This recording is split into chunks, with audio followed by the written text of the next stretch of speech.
KC San Antonio. Jason Minix, Rob Thompson, The Blitz. It is The Blitz. You're on 1250 ESPN San Antonio, 94.5 FM. We can proudly say that. It is there. I have proof. We never left. Bill from the engineering department. Yeah, it's already here. They slipped it under the door. They got it done on Saturday afternoon. And, hey, we can proudly go both AM and FM wherever you might be on the radio dial or digitally there at ESPNSA.com or sitting on your YouTube channel watching us live. Thank you so much for joining us. Hope everybody had a fine weekend. How was your risky business weekend, Jason Minix? It was pretty uneventful because the weather kind of sucked. Did a lot of fun. Well, actually, you know what? Saturday afternoon I watched football. Incarnate Word kicked the crap out of Frank Wilson and the McNeese Cowboys. Eric Morris has himself a squad. That or McNeese is just awful. But I think Eric Morris has himself a squad there at Incarnate Word. Then I watched another football game at 6:00 with Sam Houston State. I can get used to spring football.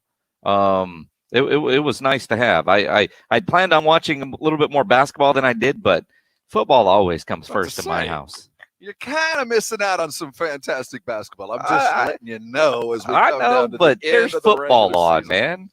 Yeah. Tech taking Texas down again. The sweep complete. If you listen here on ESPN San Antonio's. I'll tell you that you look at what Texas is capable of, and then you look at what they do sometimes. There's still a disconnect. If they're hitting shots, they're a lot of fun. If they're not, that is an ugly basketball team to watch. They scrap. I'll give them some credit.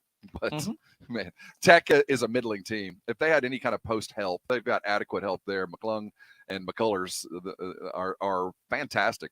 I wouldn't want to play Tech early, but if you got a big, I think you can get by them. We'll talk college basketball. We talk about Tech and Coach Beard and what he's done over the last several years up in Lubbock. Scotty Drew's got, 17 years under his belt of consistent greatness. Final Four worthy NBA players, scholarship worthy graduates, and all that. He's got a number one quality team. He's number 2 to Gonzaga, who's been there all year long. But Indiana might come searching for him. We're going to talk about that at 5:45, excuse me. We're going to look at the Baylor program and see where Scotty might go and what it would cost to keep. Lots of Spurs talk as well. What a great win Saturday night. I know basketball wasn't front and center, but I hope that game was, Jason. Because when we had the fiction that we hoped the Spurs season to be, when we wrote it earlier this year, and in this chapter, which would be chapter 8 of 10, we would like to have written a chapter about what we saw on Saturday night. We saw DeMar be an all-star. Angry DeMar. Is somebody on the team just going to have to be assigned to piss DeMar off before games? Because clearly he has a point to prove. He is unstoppable.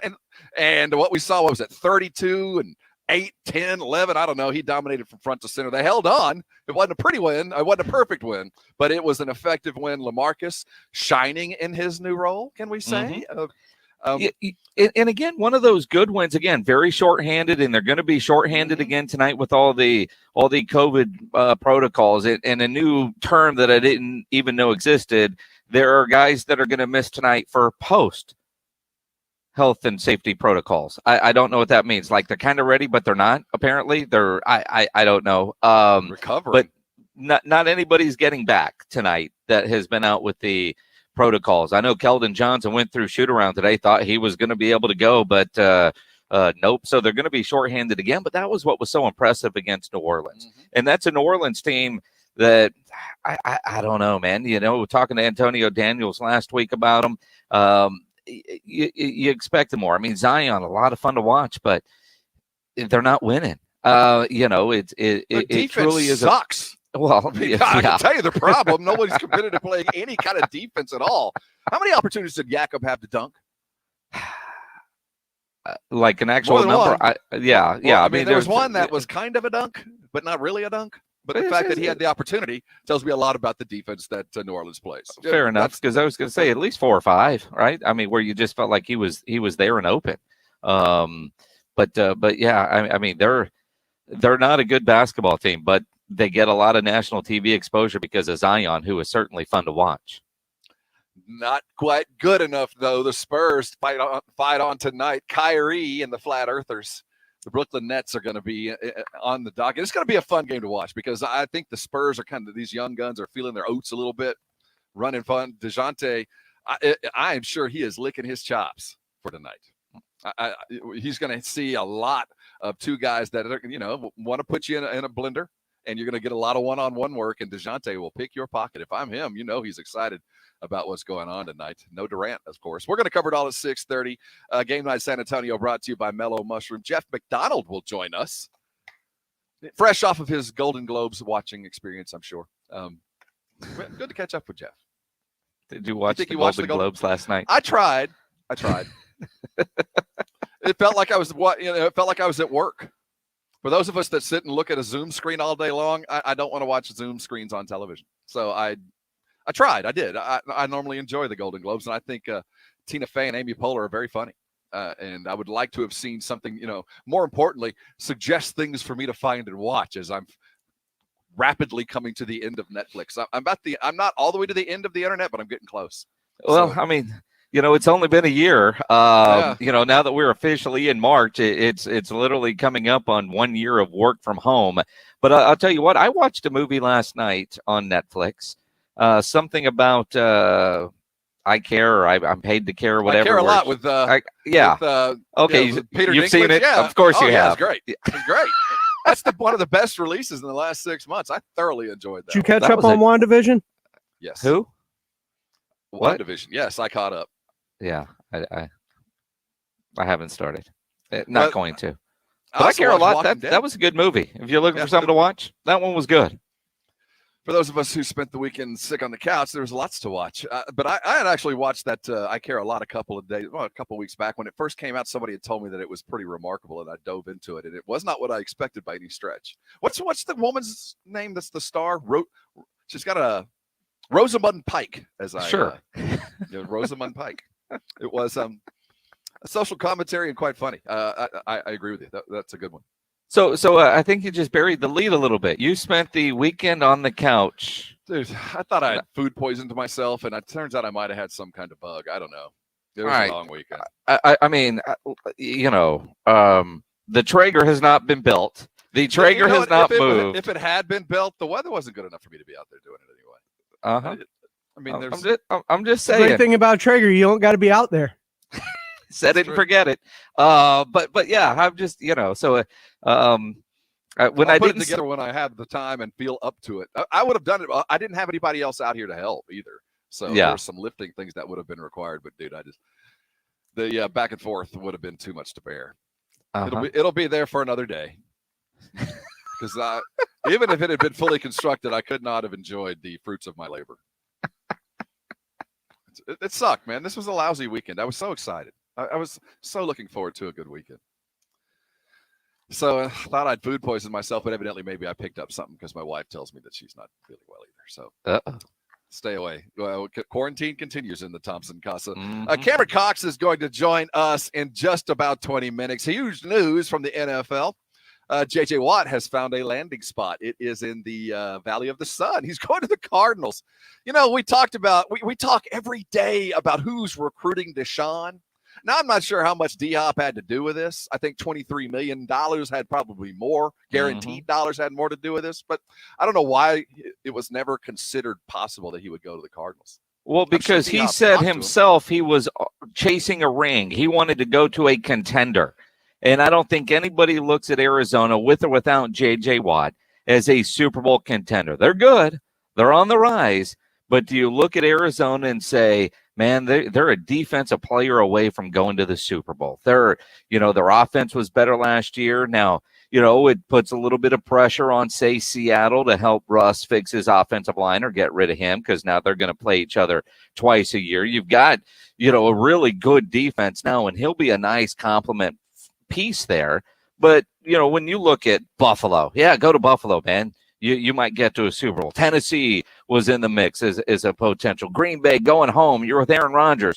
All those teams, if JJ would have picked them, you go, yeah, and now they're that much close to a Super Bowl.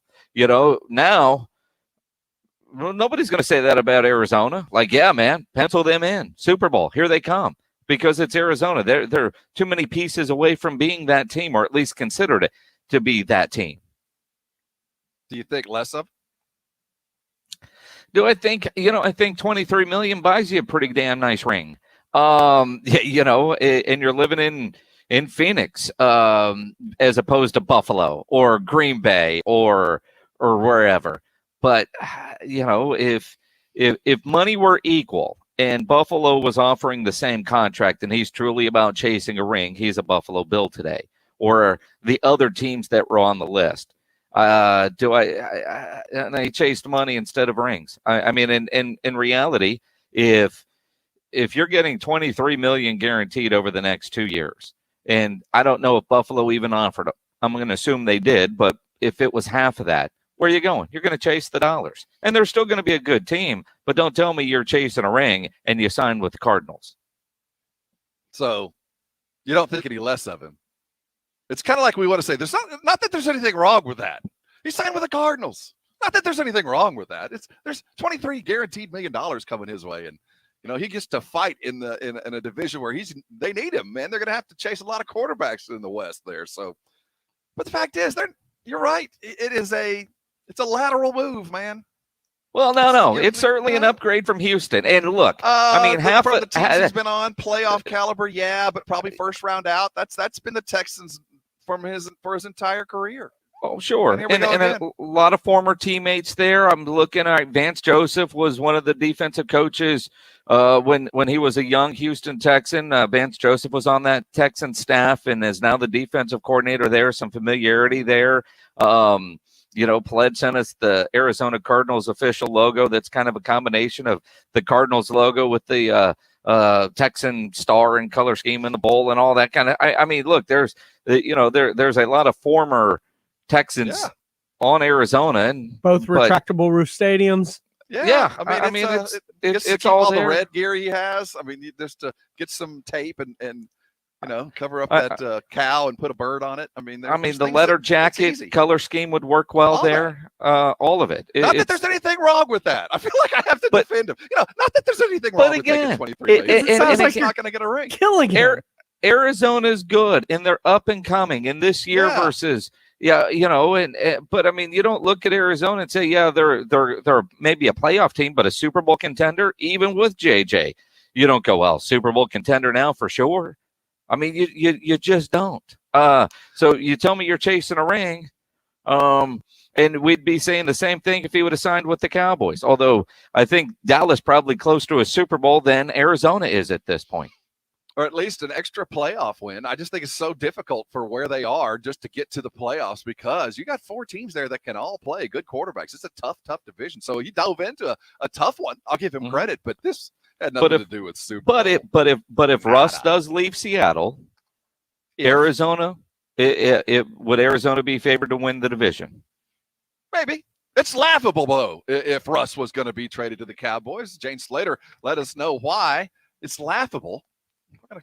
At who exactly would it be laughable if Russell Wilson was discussed? We're going to look at that in the 5 o'clock. Coming back, Spurs tonight. What a fantastic win over the weekend. DeMar, when he's angry, is fun to watch. Will he stay mad against the Nets as the Spurs get a little measuring stick game tonight if they're feeling pretty good about themselves? Cameron Cox quickly to follow as they celebrate the J.J. Watt landing with the owner, maybe on an airplane. We'll talk about that as well with Cameron, who is a sports anchor there at 12 News, an NBC affiliate there in Phoenix. Hold on. Talking Spurs next here on the Blitz, 1250 ESPN San Antonio, 94.5 FM, and then on the go at ESPNSA.com. Jason Minix here for my friends over at Alamo Water Softeners. Following the winter storm and freeze, lots of people have asked 2 questions about their water. Is it safe to drink? And if you have a water softener, do you need a water filter?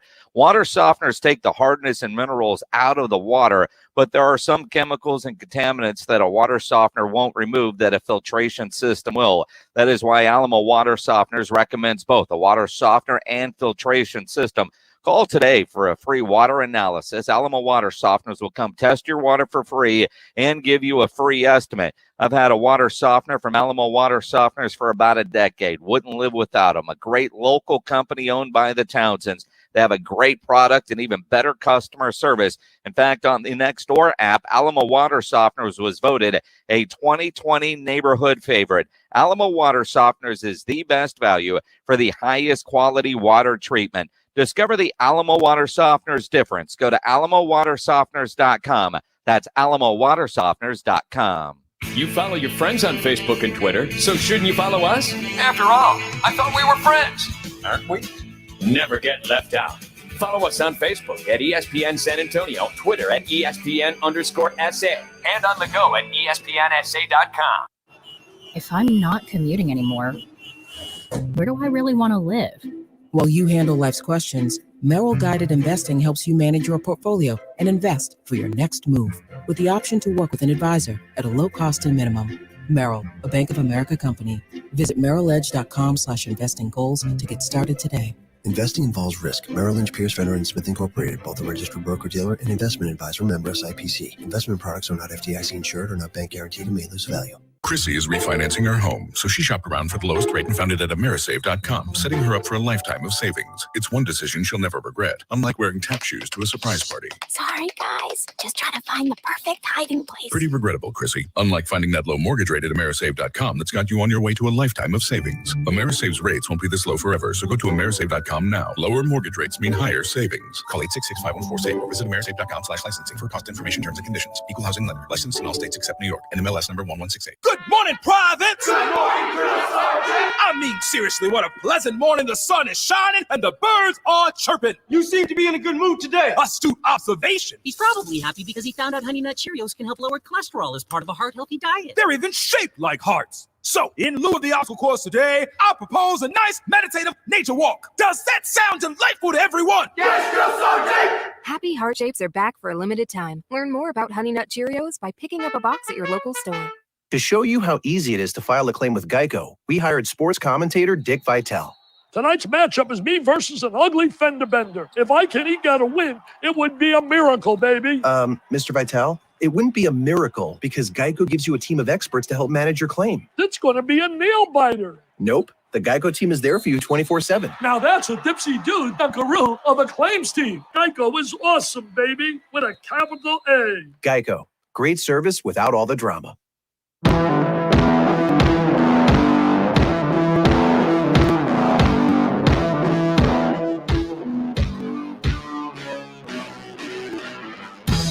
It is the Blitz, brought to you by the Thompson Law Firm. Jason Thompson, a lawyerforus.com is his website. The phone number you need is 210-900-0400.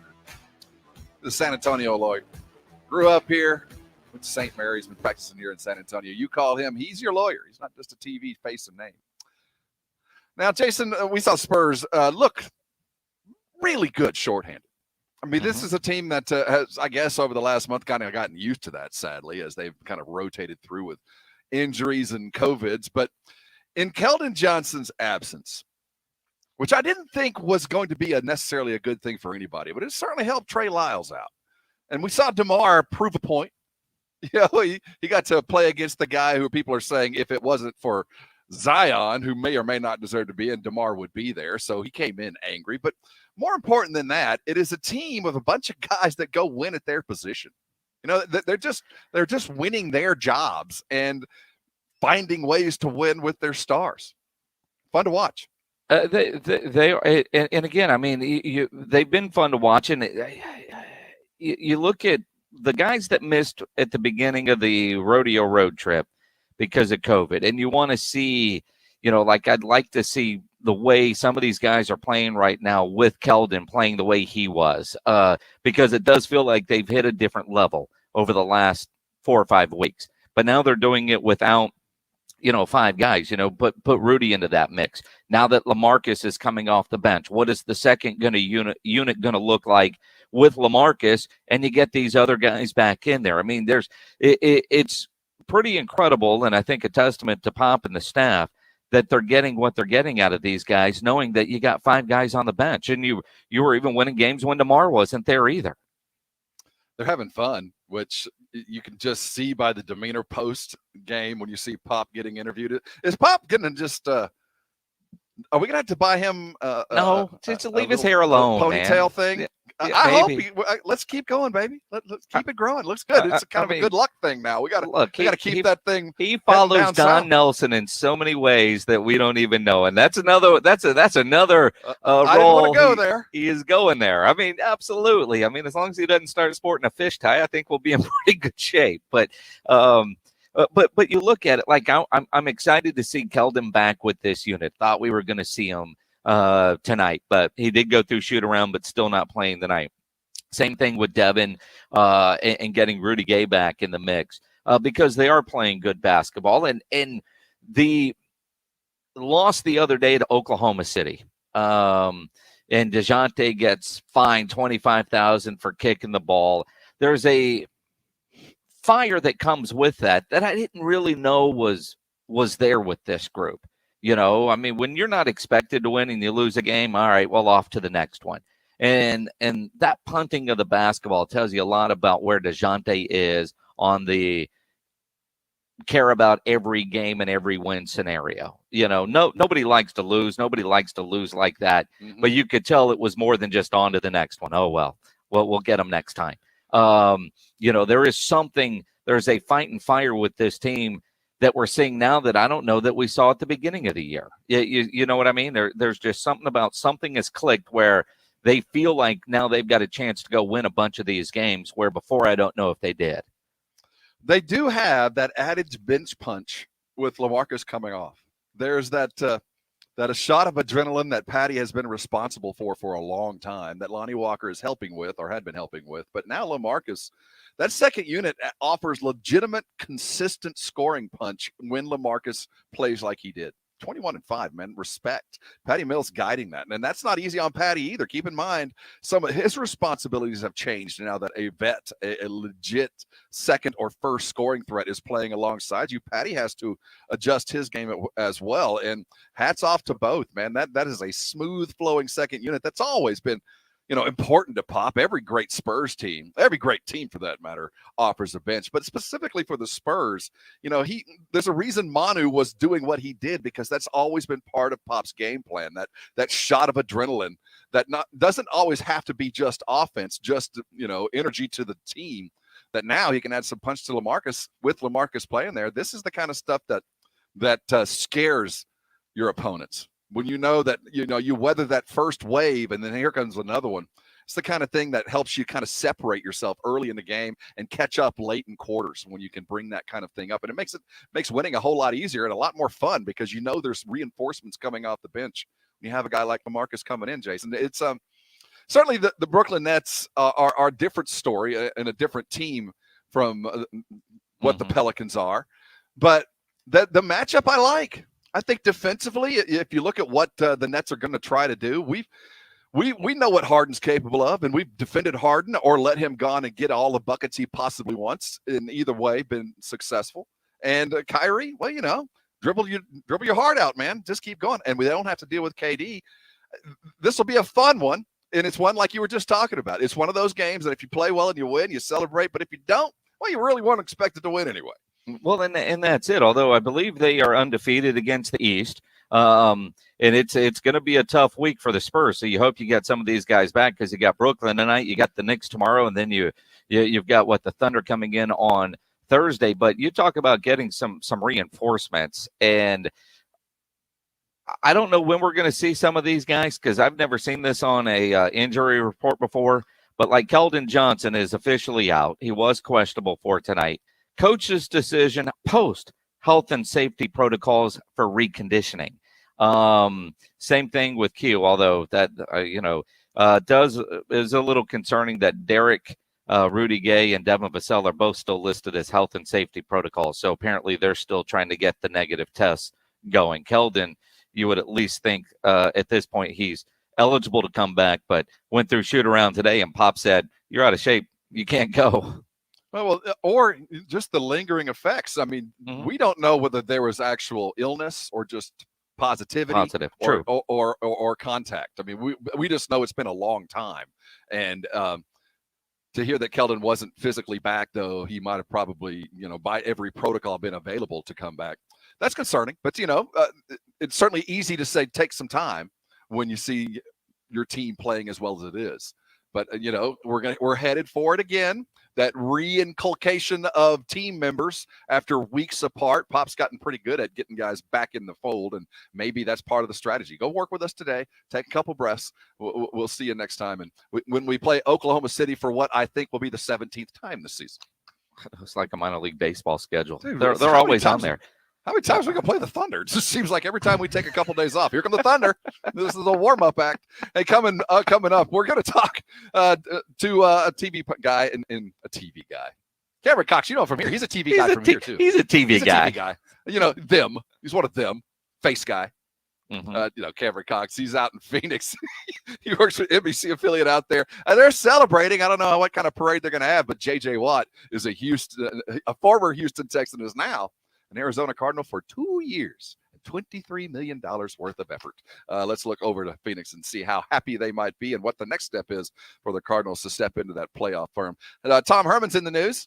All you UT types, if you're curious what Tom Herman's doing, he's got him a gig.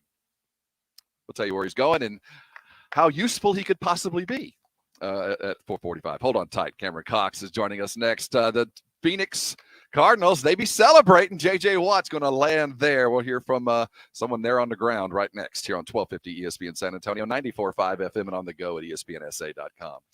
Did you wake up this morning after a long honey-do list of kind of stuff, a little sore?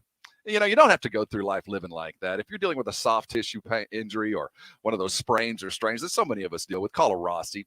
Rosti providers, well, they're passionate and they are experts at dealing with those soft tissue injuries like sprains and pulls. Everything from plantar fasciitis on your feet up to those tension headaches up the back of your neck. If you're dealing with those kind of pain, a Rosti can take care of it in a remarkably short amount of time. It's not invasive. We're not talking about surgery or some kind of long-term treatment program, nor am I talking about medications to dull the pain, either over the counter or prescribed. I'm talking about your body being manipulated non-invasively to fix the problem. The problem fixed? Well, guess what? The pain goes away. They did a study of the Rosti providers all across the United States to see how quickly their patients were getting themselves back in the game.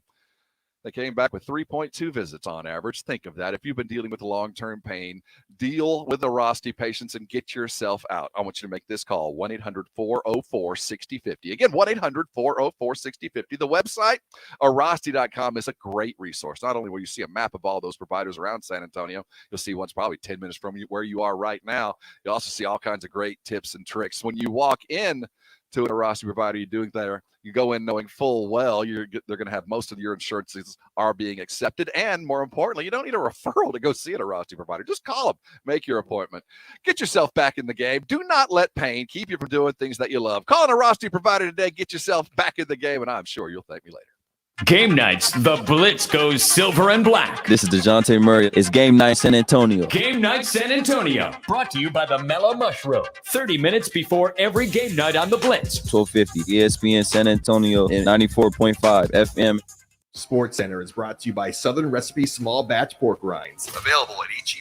Thomas J. Henry recently recovered $27 million for a brain injury in a trucking accident case. If you were hurt in an accident, we can help. Visit tjhlaw.com/radio to start your claim today. That's tjhlaw.com/radio. San Antonio, Texas. Joel, it's fantastic to be a local business here in San Antonio. Sure is, Nigel. And being local means every customer, every time matters. It also means doing things right with honesty, integrity, and good old-fashioned customer service. All of us at Quarter Moon Plumbing value your time, your home. We may have fun on the radio, but we're serious when it comes to providing unmatched plumbing and AC services in and around San Antonio. With a large team of qualified residential and commercial technicians, we are Quarter Moon Plumbing and Air Conditioning. And nothing is more important to us than making you smile on the radio and making you smile with outstanding customer service with a friendly Texas spirit. We always say, from the outhouse to the penthouse, we can plumb it and we can cool it. And all that at a fair price with one easy phone call to 210-651-5899. See, Joe?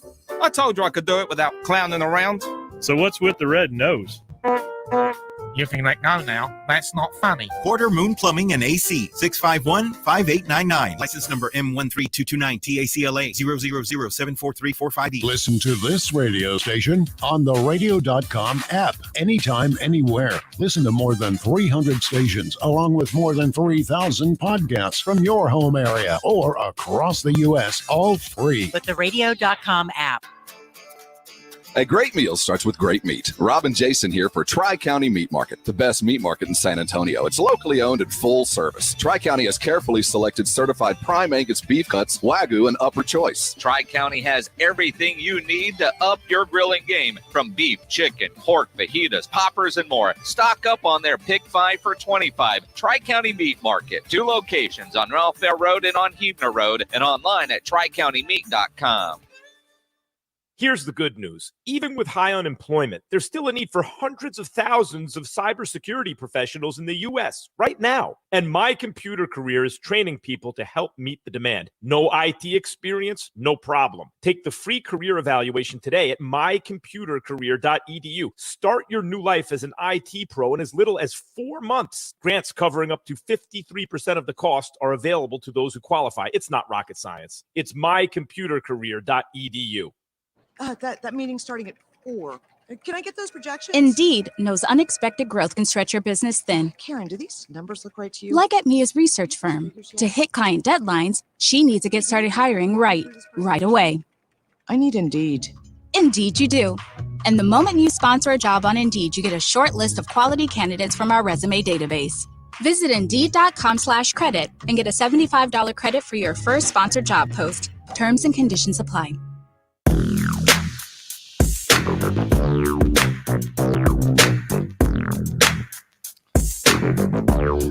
It is the Blitz here on 1250 ESPN San Antonio, 94.5 FM. If you're on the go, ESPNSA.com. Go check out our YouTube channel.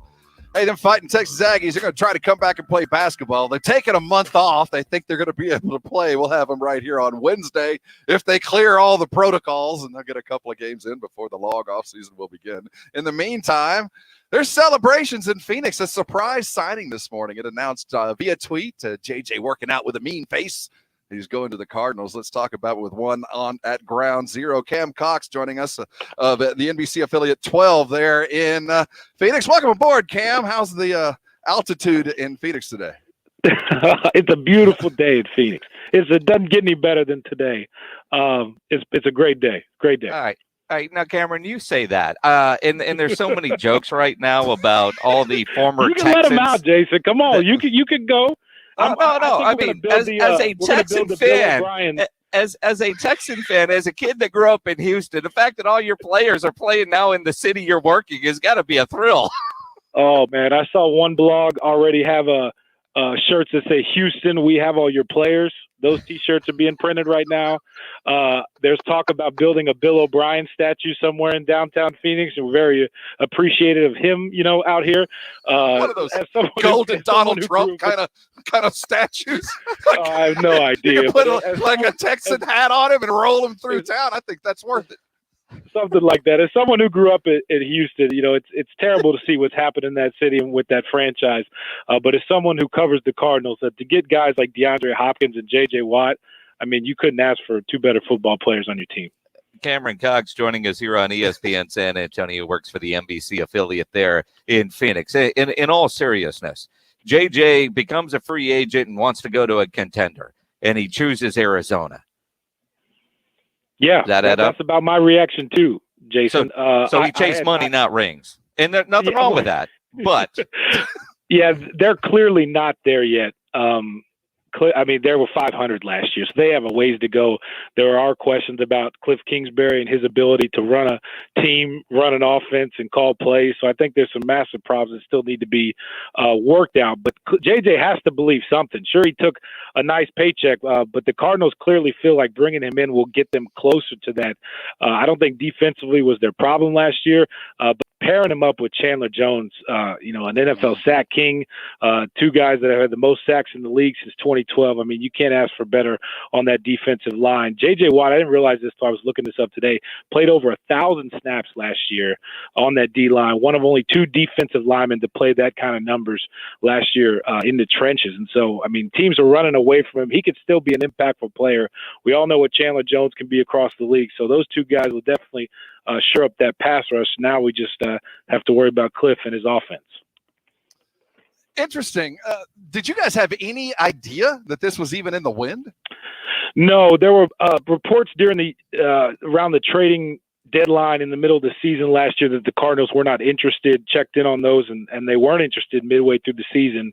And as kind of JJ asked for his release, and you were wondering, like, you never thought it was a possibility because as you previously mentioned, like, he wanted to go to a contender. How close really are the Cardinals to contending? Apparently they believe they're really close and can get this fixed pretty quickly. So you just never, it was kind of like blind faith. You hope that JJ would maybe entertain the offer. It seemed like a lot of things lined up here. Hopkins was out there recruiting him, checked in with Chandler Jones. Apparently he was sending him DMs about wanting to come out here. Vance Joseph knows JJ pretty well. The two worked together in Houston when Vance was on Wade Phillips' staff early in JJ's career, right off the back. So there were a lot of ties here. So you're like, it makes sense, but you didn't think it would happen. And so when I saw that today, my mouth hit the floor because I just didn't believe that JJ Watt would choose Arizona, but it all kind of lined up. And again, if you take rings out of the equation, when you're looking at, I don't know, Buffalo or Green Bay or Phoenix, it's Phoenix every time, unless, of course, the ring is the main thing, right? Oh, definitely it's Phoenix every time. I mean, it's 70 degrees here right now. It's going to be that until, the summertime when they're not even on the field. Yeah, it's a great city to live and all that. And the weather is perfect. So, I mean, I don't know why he wouldn't pick here as far as when you take some of that other stuff is concerned out of the picture. But maybe rings are in their future. But that's what this says to me, is that this team is going to do some things here coming up. Steve Keim has shown his ability to do that. He did that with Kyler Murray, dumping a quarterback that he had drafted, in the first round the previous year, to bring in a guy like Kyler, trading away pieces to get almost nothing to get DeAndre Hopkins, which was a no-brainer, but just pulling the trigger on that. So Steve Keim has shown quickly that he can make some moves that can upgrade this roster pretty quickly, and this is definitely one of them. He is Cam Cox of NBC Sports. They are NBA affiliate there in Phoenix. As I look up your draft possibilities for the Cardinals, Cam, how does this affect what the possibilities were for the draft? I don't see, at least in the mock draft I'm staring at, upgrading the defensive line a primary issue on the draft. Was that something you guys expected? Yeah, I don't think they were going to go after the draft, go after defensive linemen in the draft. They drafted some last year. They really need a running back, probably an offensive lineman in the draft. What this could affect are some big names on the roster and some free agents moving forward. You pay J.J. Watt all this money. What's left over to pay cornerback Patrick Peterson? There are not a lot of high-valued cornerbacks out there on the roster that are that have Pat's talent. Sure, he's not the same as what he used to be, but you're going to be pressed pretty hard to find another cornerback with Pat's talents out there. So I think they still got to bring back Patrick Peterson. What's Larry Fitzgerald going to do? That's a big question around here. He is not committed to coming back next year. He made $11 million last year.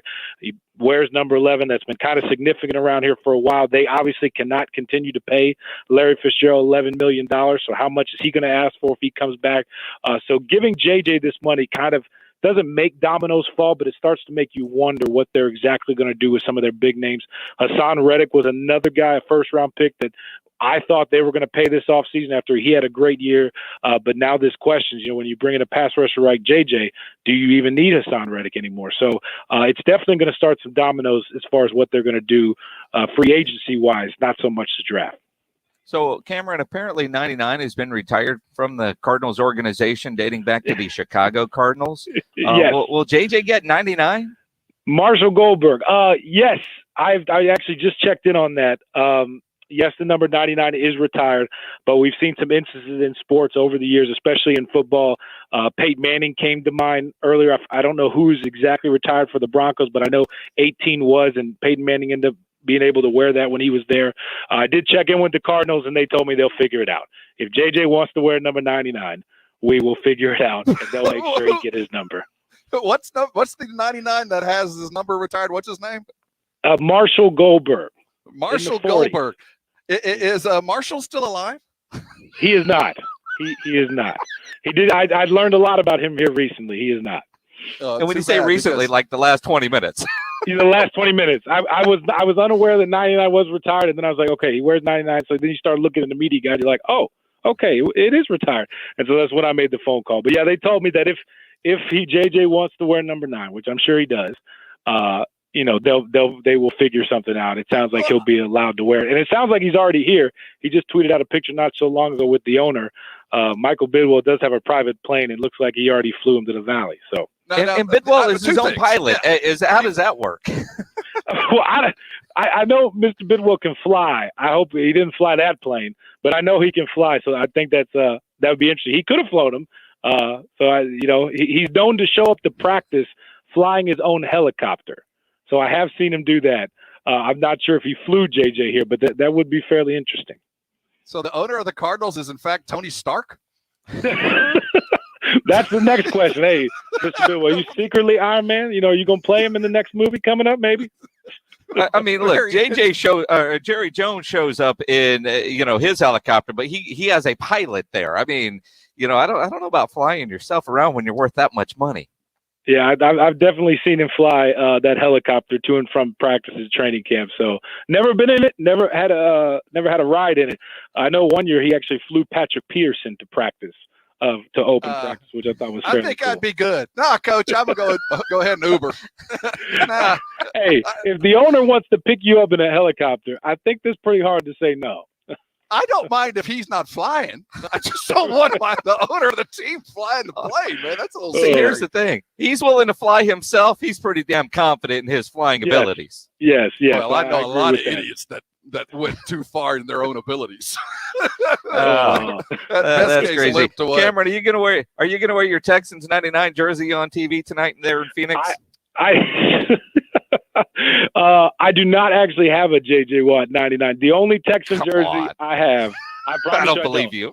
My mom does, I bet. My mom is very heartbroken or very upset right now that the Texans are what they are. She, in fact, calls the season ticket office a few times a week to voice her displeasures in the team. Yeah, she's one of those fans.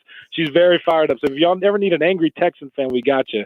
But I only own one Texan jersey, and it's an Andre Johnson jersey.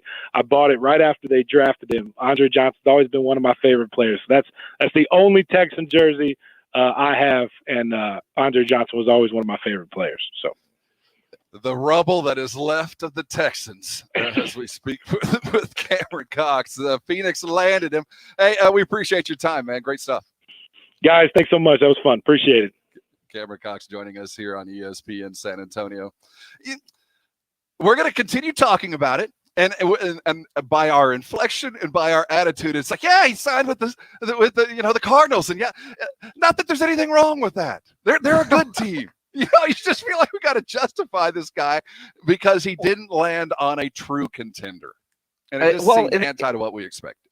All right, now coming up, we'll continue talking JJ to Phoenix. Dale Hellestrae, 3-time Super Bowl champ with the Dallas Cowboys, does radio in Phoenix. He'll join us in about an hour. And I'm curious from Helly's standpoint, as a guy that's played for won 3 Super Bowls, is there something to what Tom Brady did last year when he signed with Tampa Bay? And we all went, Tampa Bay? And we didn't really think of them as a contender at the time, yet they went and won a Super Bowl. Now, Tom Brady as quarterback has a lot to do with that, a lot more than what a defensive lineman's going to be able to do. But should we now reconsider our feelings on the roster just because if JJ, you do feel like he is chasing a ring, but none of us would have looked under the Cardinals' rock to find that ring. You know what I mean? Maybe there is something to it that we just aren't seeing. Not that there's anything wrong with that. He's a Phoenix Cardinal. Let's celebrate the greatness and the ongoing battle red. My daughter sends me a message that says, JJ's following me here. It is fate. I'm like, he's married. She doesn't care. I mean, there's just something about that. You know what I mean? It's there's nothing wrong with it. He's getting paid $23 million. And coming back, another guy got a new gig. Tom Herman changed his mailing address. He's got a analyst job. We'll tell you where he's headed. We're going to continue talking JJ, as Jason said. We'll look at the Cowboys situation as we sit on this Monday. Jane Slater says that the Cowboys think a deal for Russell Wilson is laughable. We'll figure out why they think that's coming back. Tom Herman gets to wear a new hat. We'll tell you what it is. You're on the Blitz, 1250 ESPN San Antonio, 94.5 FM, and on the go at ESPNSA.com. If you're going to fire up the grill and throw some sausage on there, you know you want the best sausage that you can find. You want authentic sausage like you could find in butcher shops back in the old days. Kielbasa smoked sausage is what you're looking for, and it's because of the way they make their legendary smoked sausage at Kielbasa. It's made in small 150-pound batches with only fresh, high-quality ingredients, never frozen meat. They don't add fillers or chemicals that you can't pronounce. Then it is smoked over real hardwood. Kielbasa is a great local company. Everything they make is made right here in San Antonio, and they're on a mission to reintroduce you to authentic smoked meats. So when you buy Kielbasa brand sausage, you know you're getting the best, most authentic smoked sausage you will ever eat. Michael Kielbasa guarantees it. If it's not the best sausage you've ever eaten, call him. He'll give you your money back. He puts his phone number on the back of every package sold. Kielbasa sausage is now available at Walmart. And, of course, you can find Kielbasa sausage, bacon, chorizo, and breakfast links at an H-E-B near you. You're going to fire up the grill? Make sure you get some Kielbasa today. Show us your meat. On the grill. Take a picture and upload it to ESPNSA.com, and you could win a $50 gift card from Tri-County Meat Market if you do. Grilling with the Blitz every Thursday. Did you wake up this morning feeling good, or did you wake up with just one more morning of being way too tired, probably because you snored all night? And then if you're too tired and you snored and woke up all night, you get that brain fog, and then that leads to maybe getting up and having to have that extra cup of coffee and maybe that Danish roll or whatever it might be, a little bit of sweets to get that motor running. Then, of course, you start adding weight because you're adding all that sugar into your diet. It is a rolling thing, isn't it? You try to figure out how to get off that wheel and start living a healthy lifestyle. Maybe you need to talk with a professional that'll put together a program specifically for you, like I did with the Institute for Functional Health and Dr. Jacob Torres. A year and a half ago, I walked into their office down there on Ashby, beautiful place, weighing nearly 300 pounds with no intent on going on a diet. And guess what? I didn't, though I probably did. I changed my life, quite frankly. Dr. Torres is a firm believer as a medical professional that his only belief is if you do things right, you can get off some of those medications that have been kind of lingering in your life. And if you're getting near to a point of dealing with diabetes or hypertension or all the things that go along with it, maybe he can head that off with a little bit of work on your physical and a little bit of work on your mental. First of all, I learned after a program was put together specifically for me, my genetics, my biology, my age, all the situations that I'm dealing with, that it doesn't matter also how you eat, also what you eat, and how you manufacture and how you deal with what you're eating. Long story short is a year and a half later, I'm down nearly 40 pounds and healthier than I've ever been. I changed my life. I changed my diet. And it was all thanks to Dr. Torres and those great people down there. He put together a program only for me. And what I had was great benefits a lot quicker. Now, is this the easiest thing I've ever done? No, I'm not going to say that. It's the best thing that I've ever done. If you are sick and tired of being sick and tired, if you think it's because you're getting older, that's the case. Or if you are obese and dealing with medical issues, let Dr. Torres work with you, and you will find a way to better health, and it'll happen a lot quicker than you think. Sit down and talk with him. He'd love to just meet you with you, and he'll explain everything that he does. It's far more professional than I could ever begin to describe. Here's the number, 210-468-1891. Free consultation. He'll meet you however you'd like via Zoom. I do recommend going down to their office. They're following all the great protocols and get to see what they're doing down there. Lots of great people doing great things. Or go to their website, instituteforfunctionalhealth.com. Take the functional health test. I promise you it'll open your eyes. Head into the Institute for Functional Health. Get on a program made for you, and you get the mentor, the guidance, and all that you could possibly need to live a better life. Call the Institute for Functional Health, 210-468-1891. Get on a program that will literally change your life, and before you know it, you'll be wearing one fantastic bathing suit during beach season. It's almost here. Call the IFH today, and I'm sure you'll thank me later. Not all pizza places are the same. Mellow Mushroom originated hand-tossed, stone-baked classic Southern pizza. Not in the mood for pizza? Order a calzone, hoagie, sandwich, burger, or a mellow salad and see how care goes into every item on the menu. Take your pick from 24 draft beers and or handcrafted cocktails. And many of the pizzas can be made gluten-free or vegan. Mellow Mushroom is at 1604 in Stone Oak Parkway. Hang with friends, watch the game, and mellow out at Mellow Mushroom. Injuries happen if you twist, pull, pop, or snap something. You need to know about the Sports Institute at TSAOG Orthopedics. From a minor sprain to a compound fracture, TSAOG has got you covered. Not all injuries require surgery. Dr. David Espinosa treats all non-operative orthopedic injuries and concussion baseline testing. Telemedicine services are available through Ortho Connect. If you're hurting, go to the Sports Institute at TSAOG Orthopedics. Online, TSAOG.com. That's TSAOG.com. Tonight on the all-new season of The Voice. I may be nice, but I'm playing to win. Nick Jonas, can you believe what Kelly just said? I can't, John Legend. We've got to stop her. But how, my faithful sidekick? Sidekick? Meanwhile, deep in the Himalayas, Must find enlightenment. will Kelly win it all? Can John and Nick form a plan? Why is Blake in the mountains? This was all Kelly's idea. Uh-oh. Find out on the all-new season of The Voice tonight on NBC. Hi, friend. It's your home speaking, and I need some favors. Could you turn on some of the lights in the basement? I'm scared of the dark. Also, this one is easy. Could you bundle your home and car insurance with Geico so we could save money? Last thing, just a suggestion. Could you steam clean the carpets? I need a spa day. Geico. For bundling made easy, go to geico.com today. It's time for some straight talk. Your tax return could look different this year, but you're still going to hear a lot of noise about how to spend it. So when the big carriers tell you to splurge on the latest nonsense, just tune it out. With Straight Talk, you can get a Samsung Galaxy A51 for just $199. Plus, get the $45 unlimited talk, text, and data plan with no contract on America's best networks for up to 50% less. Tune out the nonsense and tune into Straight Talk. Straight Talk Wireless. No contract, no compromise.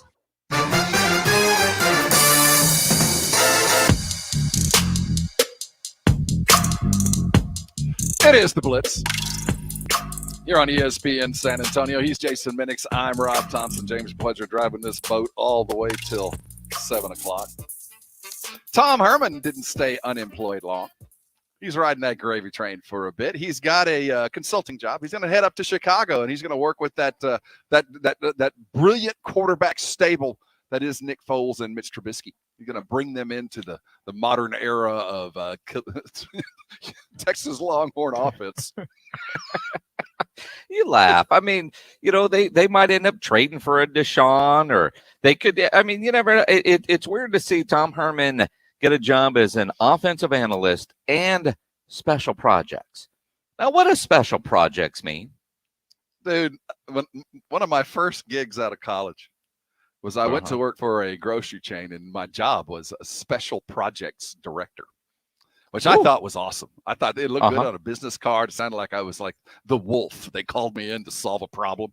Now, when you get the special projects moniker, that's just the jobs nobody else wants to do. You get the, no, I'm not doing that. Who's the new guy with that stupid title? Give it to him. That's going to be Tom Herman. Well, and again, the new guy with the stupid title. He gets fired, and lots of stuff going around the 40 acres today about emails and all that, which is a whole different can of worms. But I mean, you look at it, and he's out of a job. But I did look like Bill O'Brien gets fired as a head coach, becomes offense coordinator at Alabama. Tom Herman gets fired at UT, ends up in the NFL in charge of the golf tournament, apparently. Special projects, right? But it got me thinking, and I don't know the details of his contract and spent zero time looking it up. But is this one of those bridge jobs to have a job without forfeiting any of the money that Texas owes you? Certainly sounds like it. I would like to think that, we make fun of Tom Herman.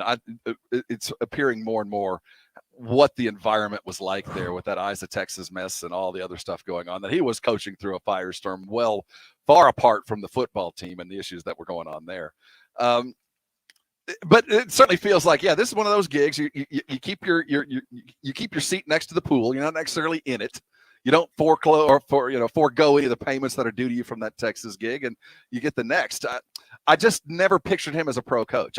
I see him as a college coach. He'll be a head coach again, I'm sure, in the very near future, but I didn't see him landing doing this. Normally, the wayward coaches land in Alabama, but maybe that was just not going to happen. Well, or you end up somewhere, if he wanted to be a head coach somewhere, he could have probably found that job, or you end up on TV. And, that bridge, so you get all of your severance package from the old place, all that guaranteed money as you go do TV for a couple of years.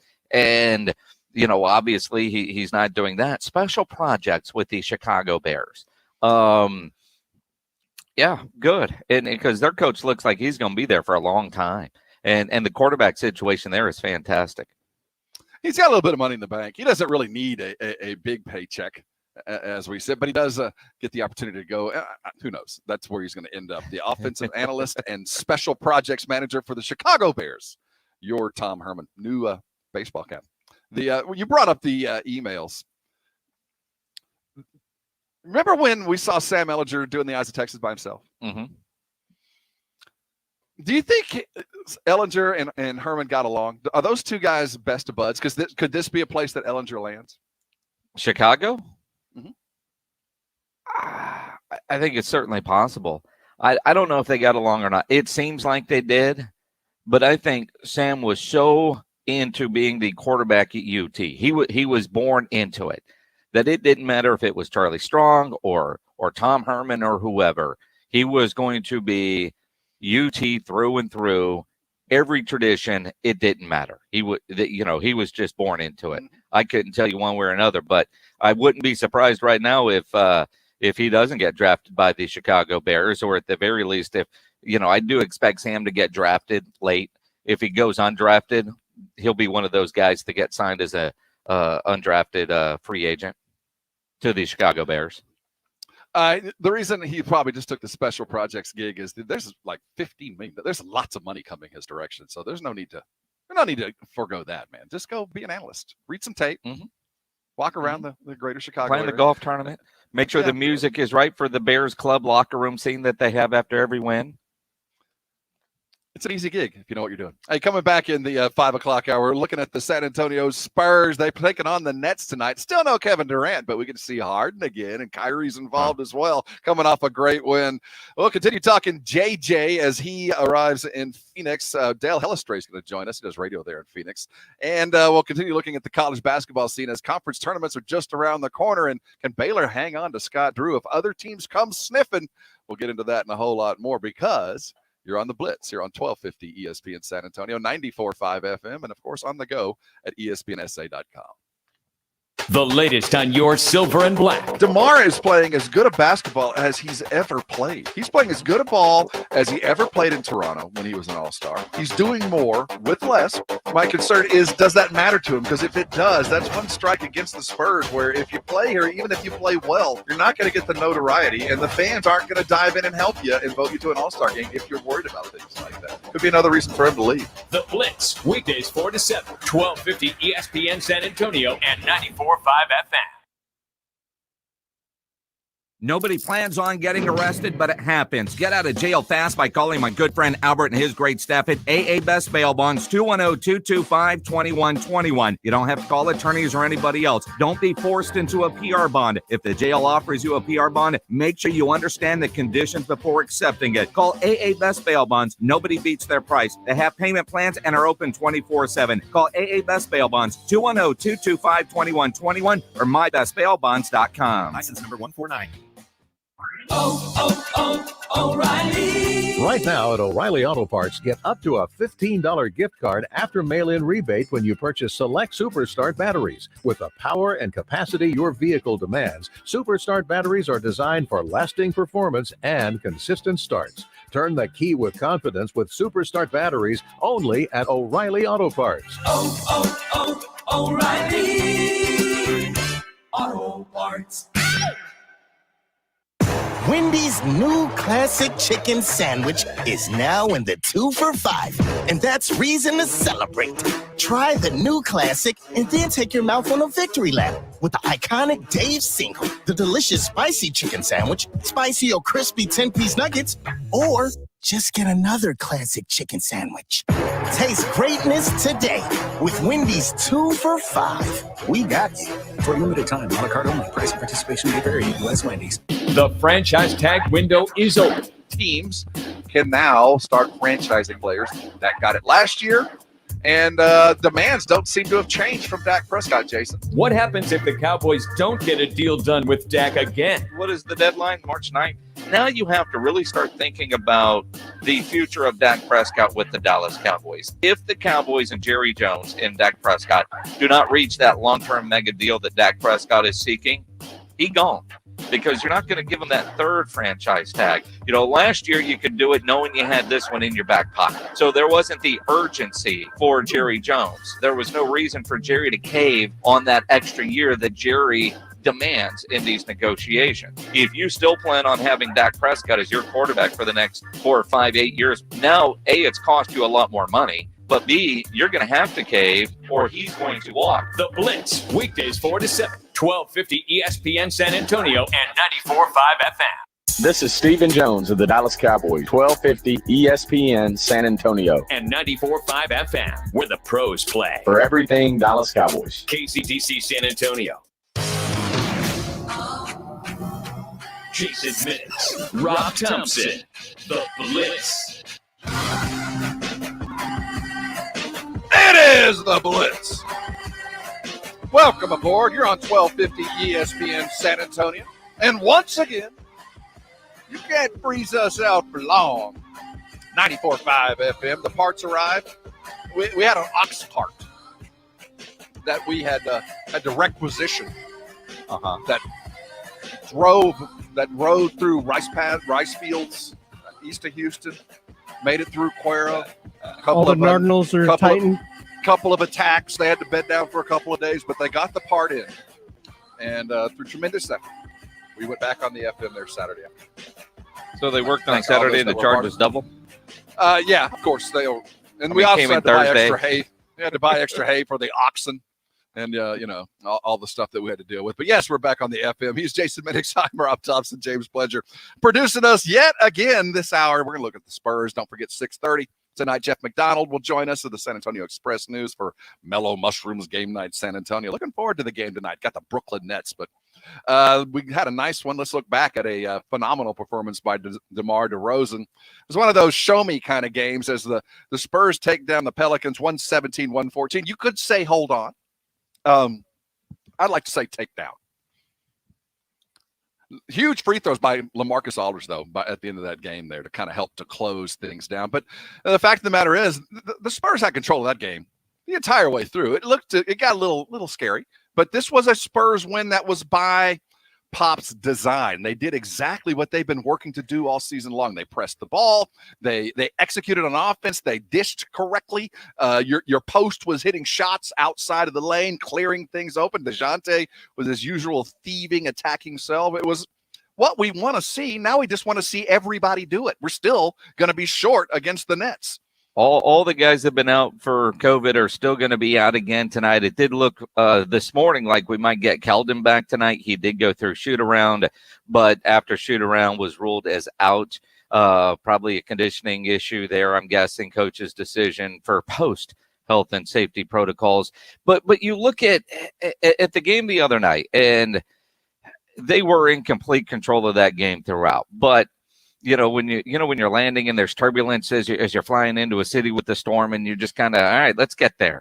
But everything is fine when it's all said and done. That's how the end of that game felt. It was turbulent at the end after what was a very smooth ride for the first couple hours. In a solid win, you come off that loss to Oklahoma City where you feel like you let one get away that you should have won. And DeJounte, gets fined for kicking the ball. The frustration was there. I was excited to see him kick the ball because that kind of tells you how much that one meant. But DeMar DeRozan, first game back, for him to come back and have a game like that, incredible. And LaMarcus, game 2 off the bench, starting to look comfortable in that new role. And for it to maintain as LaMarcus, 21, 4 effective off the bench. He did it, he was offensive when he needed to be. He rebounded appropriately, hit free throws when he had to. Just effective, a vet performance. But for him to be effective there has to be space in that starting rotation. There has to be some minutes to be found and be effective from Jakob Poeltl or whoever else is running around. And Trey Lyles, given the opportunity, was very effective against the Pelicans. And keep in mind, Steven Adams, he's no easy defensive deal guy to, he will defend you. He'll bang on you. It's hard to be productive against them. And to defend him, you're going to have to be strong. Lyles, I was really happy to see that. We're starting to see a little bit of what we saw at the end of last season. He had the appendicitis where we lost him in the bubble. So it's taken him a while, longer than Jakob Poeltl, even though Jakob's not all the way there, to kind of find his way in this offense. If LaMarcus is going to stay on the bench, Jason, Trey Lyles is going to have to continue to improve, because that 48 minutes of consistent effort from the 4 or the 5, given the way this team has its ups and downs shooting, is going to be vital to consistently be a winner. And I'll tell you what, if they continue it, they're going to be scary, considering this was a game, again, shorthanded. Your best perimeter defenders weren't even there. Well, again, yeah, you're down 5 guys. And again, I mean, 4 of those matter. It's going to be interesting to see when they come back and getting them. One, does LaMarcus stay coming off the bench, or which I'm going to guess yes. But, you get these guys back and that's going to make them so much better. But even like tonight's game, and tonight should be a lot of fun with, Harden and Kyrie. When was the last time the Spurs played Kevin Durant? It feels like it's been about 5 years since we've seen Durant go against a San Antonio Spurs team. But tonight's one of those games that, at the beginning of the year, you put this down as a loss, expecting Brooklyn to be full strength and the Spurs to be full strength. This is one of those games where you hear me bitch a lot about, putting one in the column of a game you had no business losing and you've lost. This is one of those games where you probably shouldn't win. So if you can go get this one, and the way this team played the other night and the way they've been playing, you can get this win tonight, and then that kind of evens up that column there. This one should be a lot of fun. It's a measuring stick, that's for sure. There is always the potential with a young team like this, or a disjointed team, that a blowout could happen at any moment. Especially given the role that they've been on. And the one thing we know about Brooklyn is when you have Kyrie and you have a Harden, they will never stop attacking. And if you're down by 20, they're just going to keep going, because quite frankly, they're all they got.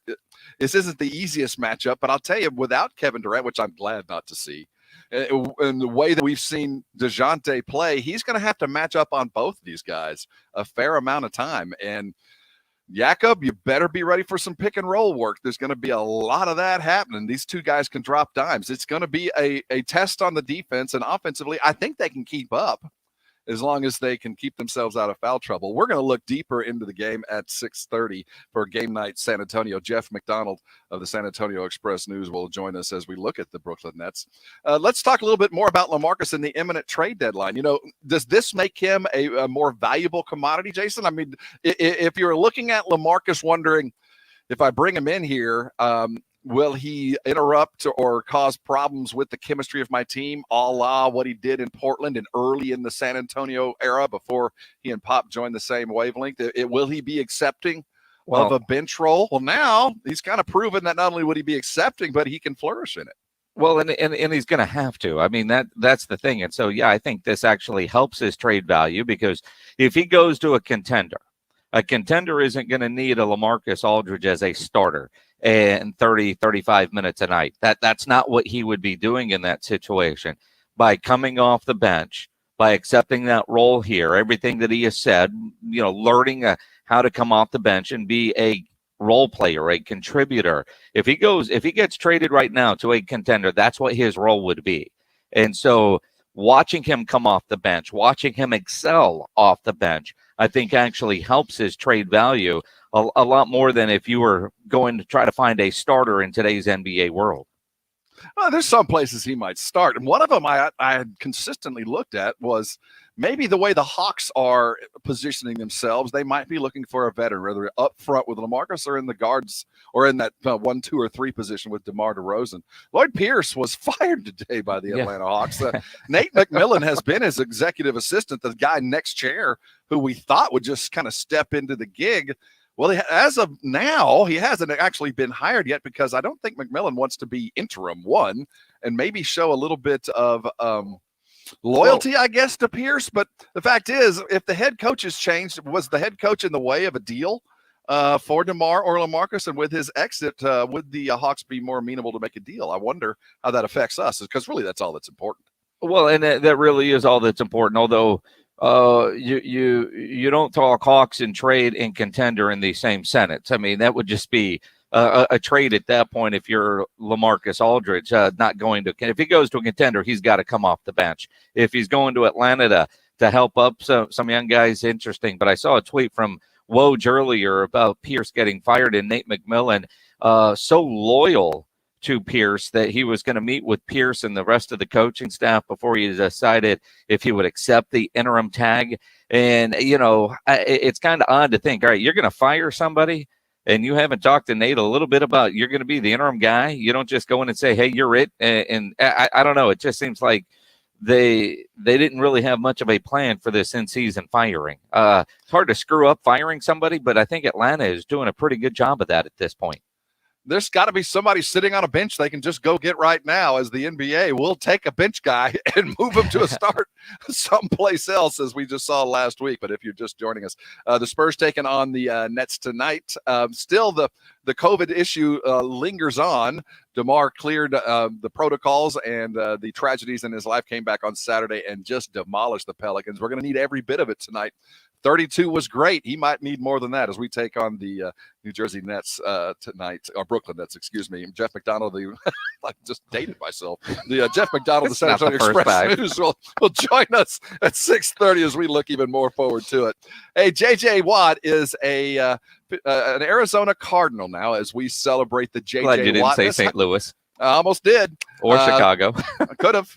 Well, you know what? In this conversation, though, the Chicago Cardinals will come up. Yeah. We'll talk JJ as he has landed in Phoenix. How does that affect him? And should we be upset with the fact that JJ left the Texans just to chase more money and not a ring?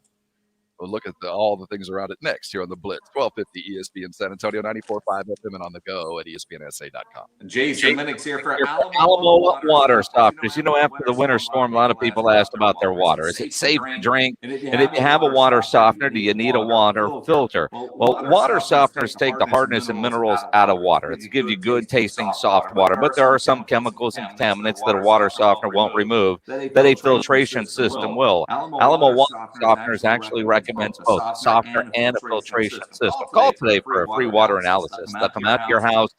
They'll test your water for free, give you a free estimate. And I know you're going to be happy with your Alamo Water Softener, because I am. I've had one for about a decade. Wouldn't live without one. And with Alamo Water Softeners, you're going to be working with a great locally owned, family-run business. The Townsends have the company. They started it. Alan Townsend started. His son Trevor runs it now. They've got a great product. They've got incredible customer service. On the next wrap, Alamo Water Softeners was voted a 2020 neighborhood favorite. They are the best value for the highest quality water treatment. You want to discover the Alamo Water Softeners difference. Go to alamowatersofteners.com. That's alamowatersofteners.com. Hey, we're both working toward a common goal. Quitting time! This is San Antonio's sports leader, 1250 ESPN San Antonio and 94.5 FM. All day, every day.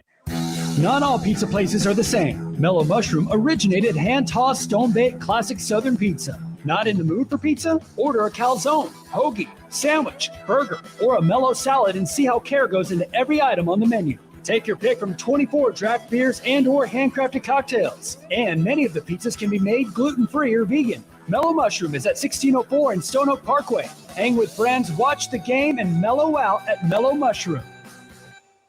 Injuries happen. If you twist, pull, pump, or snap something, you need to know about the Sports Institute at TSAOG Orthopedics. From a minor sprain to a compound fracture, TSAOG has got you covered. Not all injuries require surgery. Dr. David Espinosa treats all non-operative orthopedic injuries and concussion baseline testing. Telemedicine services are available through Ortho Connect. If you're hurting, go to the Sports Institute at TSAOG Orthopedics. Online, TSAOG.com. That's TSAOG.com. You run a business and you need better wireless. 3 words, no more compromise.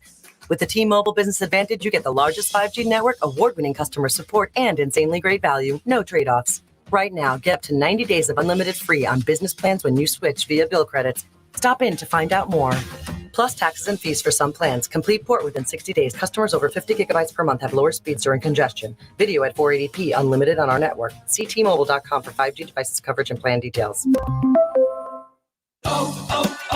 O'Reilly. This is Jesse's O'Reilly Auto Parts story. As a nurse, not making it to work was not an option. But driving through the snow with my wiper blades struggling, I just didn't feel safe. So I pulled into O'Reilly Auto Parts, and before I knew it, an employee was offering to install the wiper blades on my car. I got to stay out of the snow for a moment, and I still made it to work on time. O'Reilly Auto Parts.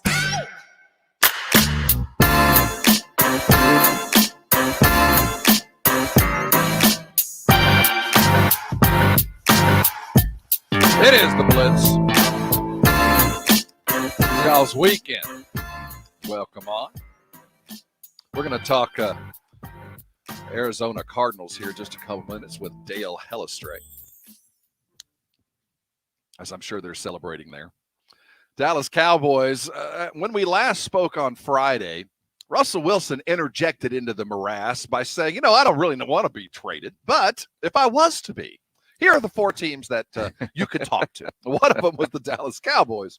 Well, certainly, I think that's worthy of a conversation by everybody involved. I don't think if Russell Wilson is brought up, you'd be short-sighted. I don't care who your quarterback currently is if you don't at least contact them and see what the hell's going on, because he's Russell Wilson. But the very idea that they would make a deal and all the things that follow into it, it would be a very difficult thing to pull off. But Jason, as we heard from Jane Slater earlier today, the Cowboys think it would be laughable to consider making a deal like that. When you hear that, what do you think?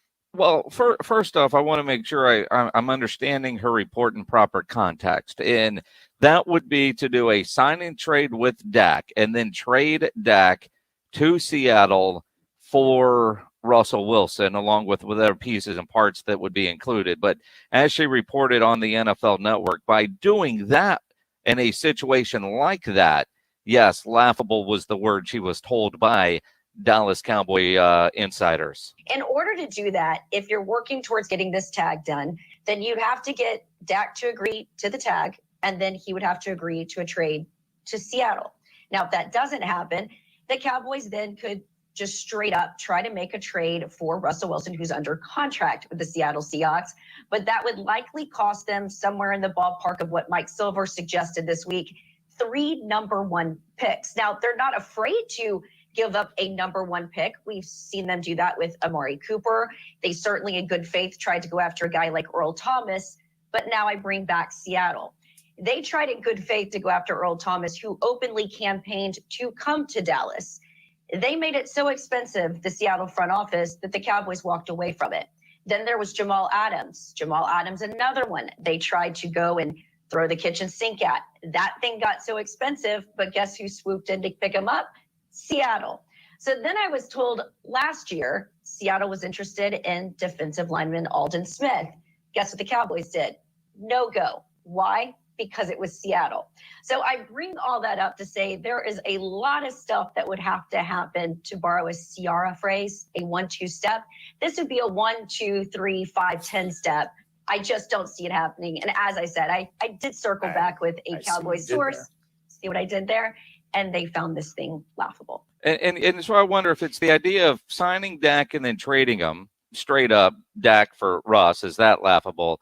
Or is it the pissing match between the two front offices is apparently so bad that they won't do a deal with Seattle regardless, which is not laughable. That's unacceptable. I mean, if Russell Wilson is available and he wants to come to you, you at least have to explore that option. You got to throw that spaghetti on the wall. It might stick. It might. Dak might want to go play in Seattle and might want to deal differently there than what he would get here. I don't know what the case is. I know that, as she explained, it would be difficult at best, but a deal like this is never going to be easy. So when you hear the situation, they find it laughable. Certainly we didn't expect a franchise tag to land, but we have seen zero movement on either side here. It doesn't look like either side is either bowed to the other demand or has altered what would be required to sign a deal. Laughable bothers me. Well, but I have to figure that at least they have a plan that this might not be it. Well, again, though, I mean, I kind of agree. I think it's laughable to think you're going to sign Dak and then trade him to Seattle. I think if you're going to get Russell Wilson and you're the Cowboys, you're going to release Dak and then do your trade for Russell Wilson, who will come in a little bit cheaper. I get the idea that, the Seahawks, while they like Russ and love Russ and whatever you want to call it, they don't want to pay a quarterback that kind of money. And they're certainly not going to pay Dak if they're not willing to keep what Russ already has on the books. They're already cash strapped. So from that part, I do find it laughable to think you would sign the contract that Jerry Jones can't get signed for the money there and then trade that off to Seattle. I do see where if you're talking in that context, that would be laughable. I don't think it's laughable or even too far-fetched to think that if Russ really wanted out, 3 number ones for Russ, do it. You want Aldon Smith? We'll include him. And you bring him in, and then you just cut ties with Dak Prescott. You haven't offered the franchise tag yet. It's not the deadline. No tag has been offered after, 6 days? There's a deadline, and, on that deadline day, everybody that's eligible for the tag will get their tags, and then you have until July to work out the long-term deal. But you can rescind the tag at any point. So I don't think the idea of Russell Wilson to Dallas is laughable. I just think it's laughable to think you're going to sign Dak and then trade him straight up for Russ. 3 number ones, right? That's what we're talking about. 3 number ones.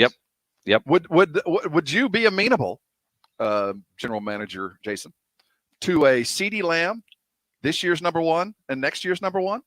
Would that be something that, as a Dallas Cowboy, if you saw it's too much friction and too much water under the bridge to sign Dak, would you be willing to part with the found money that was CeeDee Lamb last year?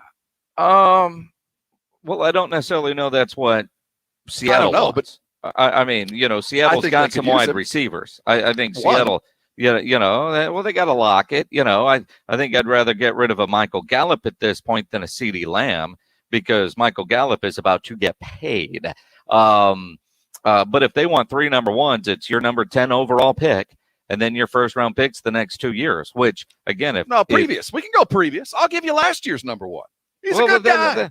Lockett has not gotten you anywhere. Lockett hasn't taken you anywhere. CeeDee Lamb didn't take you anywhere this year. I want we my don't own know yet. 3 He's picks. going to be great.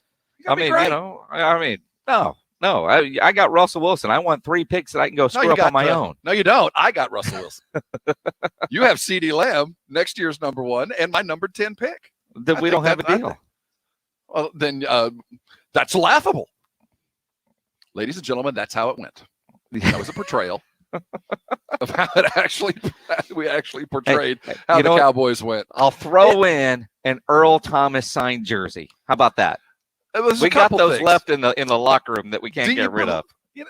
We've been reading a lot about what's going on with the Seattle franchise with Pete Carroll kind of maybe, managing himself into a corner and things going south. Do you put any stock in the idea that the Cowboys and the Seahawks have this abrasive kind of, it's not just business attitude? Because I appreciate what Jane said, but if you look at each one of those things that she brought up on its own merits, they paid a lot for Jamal Adams. The Cowboys didn't have what was going to be required, so I don't see any friction there. Earl Thomas turned out to be nuts, man. It was a sinking ship there. I think that the Cowboys realized, man, we're not going to do anything there. And if you were the Cowboys and you had a first-year guy like we have seen from Smith, how successful he was, the asking price would be kind of high. So I think 3 different instances maybe lend with one team a little bit of abrasiveness, but I think they can still deal. Well, but again, though, I mean, if you look at Earl Thomas tracks down Jason Garrett, bring me to Dallas. All right. Well, we don't want to get rid of him, so we're going to just put the asking price to a certain point to where, right, you know, if you give this to us, we'll let him go. But outside of that, screw you. Oh, Jamal Adams. All right. Well, now you got Pete Carroll competing with Jerry Jones. Pete Carroll doesn't want to lose to Jerry Jones. Overpays for a Jamal Adams. Jerry will walk a deal if it ain't a good deal. He's overpaid on a lot of them. See Zeke. But there are some deals that even Jerry's like, man, I'm out. I mean, that's just too much, especially at that position. So, you know, we're this situation with Dak. You know, the fact that Jerry has let it get to this point with Dak Prescott is because Jerry, in his mind, is you know, he doesn't mind overpaying, but he wants to overpay at 5 years. There's a formula that he uses, and I mean, you look at the bazillions of dollars that man has made. Hard to question, you know, his business thought process there on what he's trying to do in some cases. Other times, I mean, you know, like, dude, it's your quarterback. Get him signed. Why are you making your quarterback go through this? But at the same time, it's got to be the right deal. Forget who wrote the book, The Art of the Deal. I mean, Jerry's got the art of the deal that he knows what he's looking for. And if he the art of the deal, huh? And if that makes Seattle overpay for Jamal Adams, and Jerry tells the story, I'm sure Jerry will tell you he won that deal because Seattle overpaid. I don't see any friction. If there is, I hate to think that it gets in the way, but to say it's laughable, I think is ridiculous, because I do think a deal, it could be done where both parties could, you know, all three, the Dak lands where he wants. Russell obviously is going to continue causing trouble. This is not the last we've heard from Russell Wilson if he doesn't get moved. Obviously, he's going to continue with his concerns, unless, of course, if Seattle just steps up and pays him what he feels he's worth. And I think at the end of the day, that's what this is all about. But we'll continue talking that. But let's look at what's going on with the Cardinals. They landed J.J. Watt today. Unexpected signing, or was it?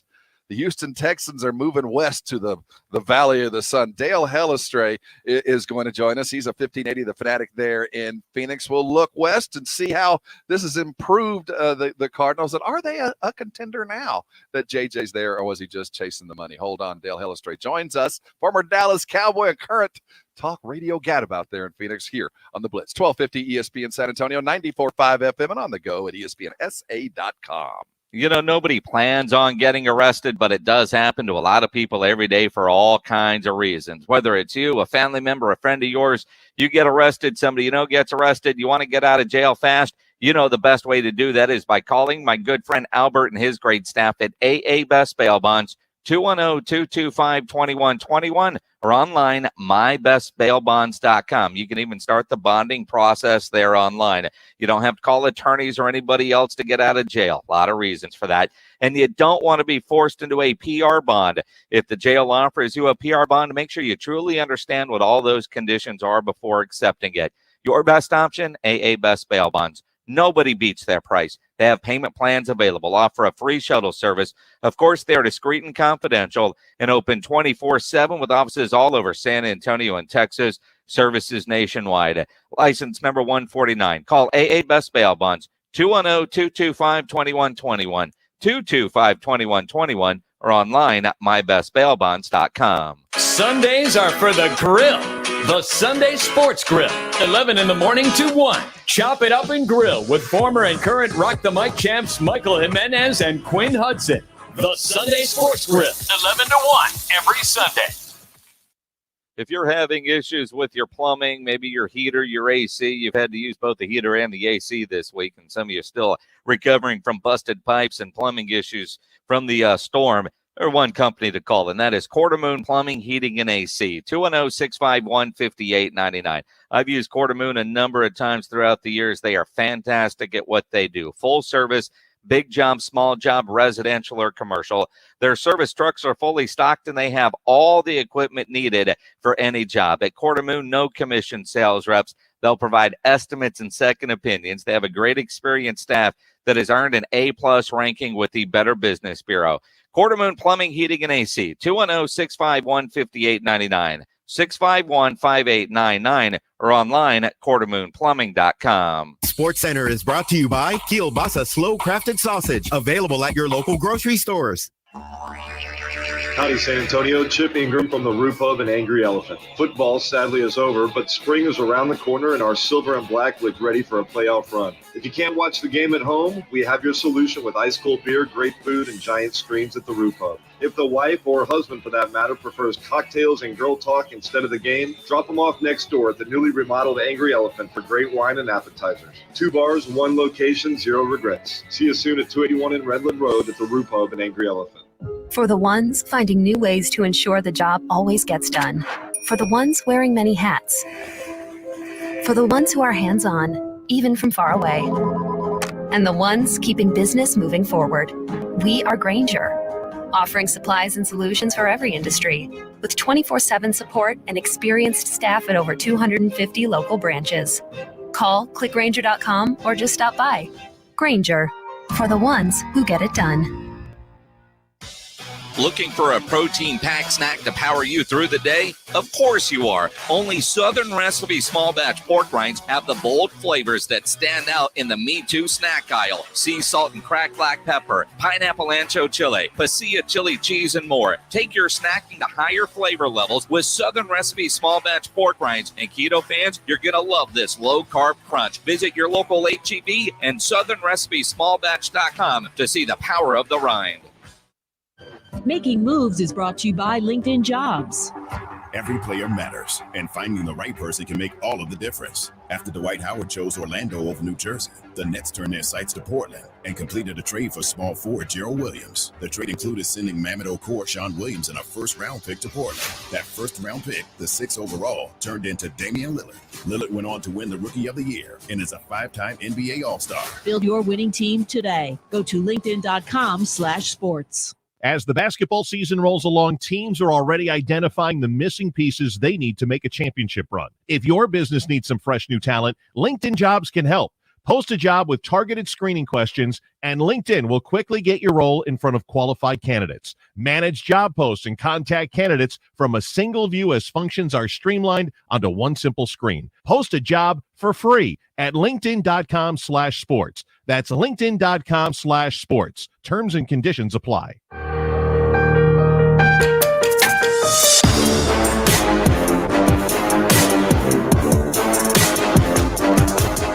It is the Blitz. You're on 1250 ESPN San Antonio, 94.5 FM on the go at ESPNSA.com. Go check us out on our YouTube page, ESPN San Antonio. You'll see Jason Minnick's live, and that's always a thrill. J.J. Watt is a Cardinal today. I woke up expecting a lot of things to happen today. This was not one of them as the free agency kind of sped up over the weekend. Let's look at what's going on down there in Phoenix. We'd like to welcome on the show a 3-time Super Bowl champion, former Dallas Cowboy, Dale Hellestrate. Catch his stuff at 1580 The Fanatics there in Phoenix. Dale, thanks for taking some time with us, man. Are there parades happening in the streets right now? You know what? A lot of excitement, a lot of surprise. Nobody out here thought that was going to happen. So everybody's kind of trying to collect their breath and go, okay, now what does this really mean? Well, that is the $1 million question. I mean, just the general reaction. I was watching ESPN earlier today when the news broke, and they were doing a segment on where JJ could actually end up. It was as if the producer texted JJ and said, hit send now so we can break in. And when you see the Orlovskis and the Riddicks, and their facial expressions was, WTF, Arizona? I'm guessing that's what it was like for you guys there in the Valley. Well, it was, and it's kind of interesting because the initial reaction is, well, the Cardinals aren't on the precipice of winning a Super Bowl.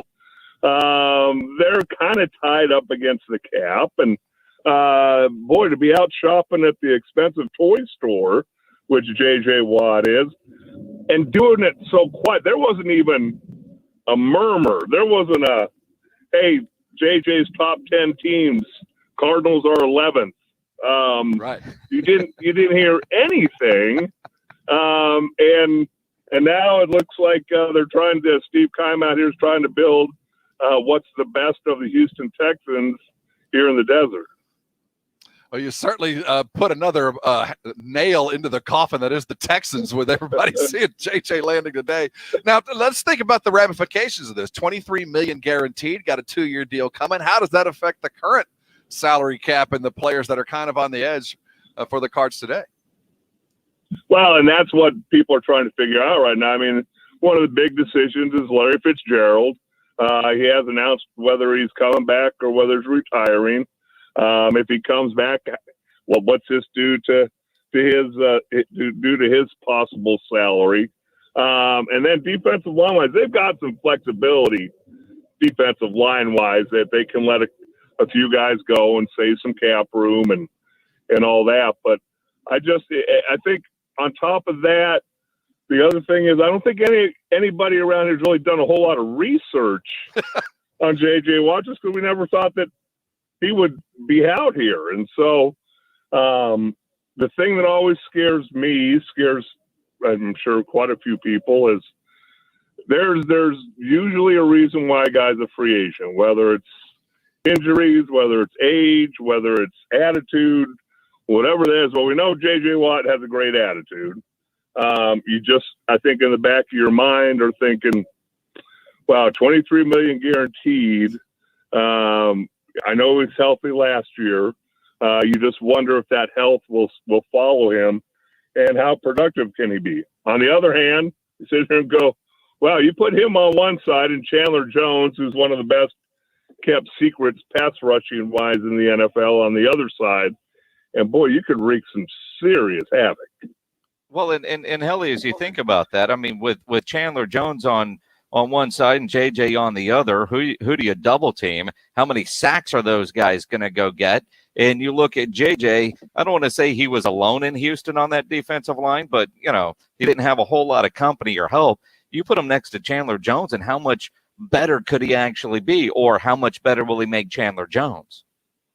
And I think therein lies their thinking. I think he had 5.5 sacks last year.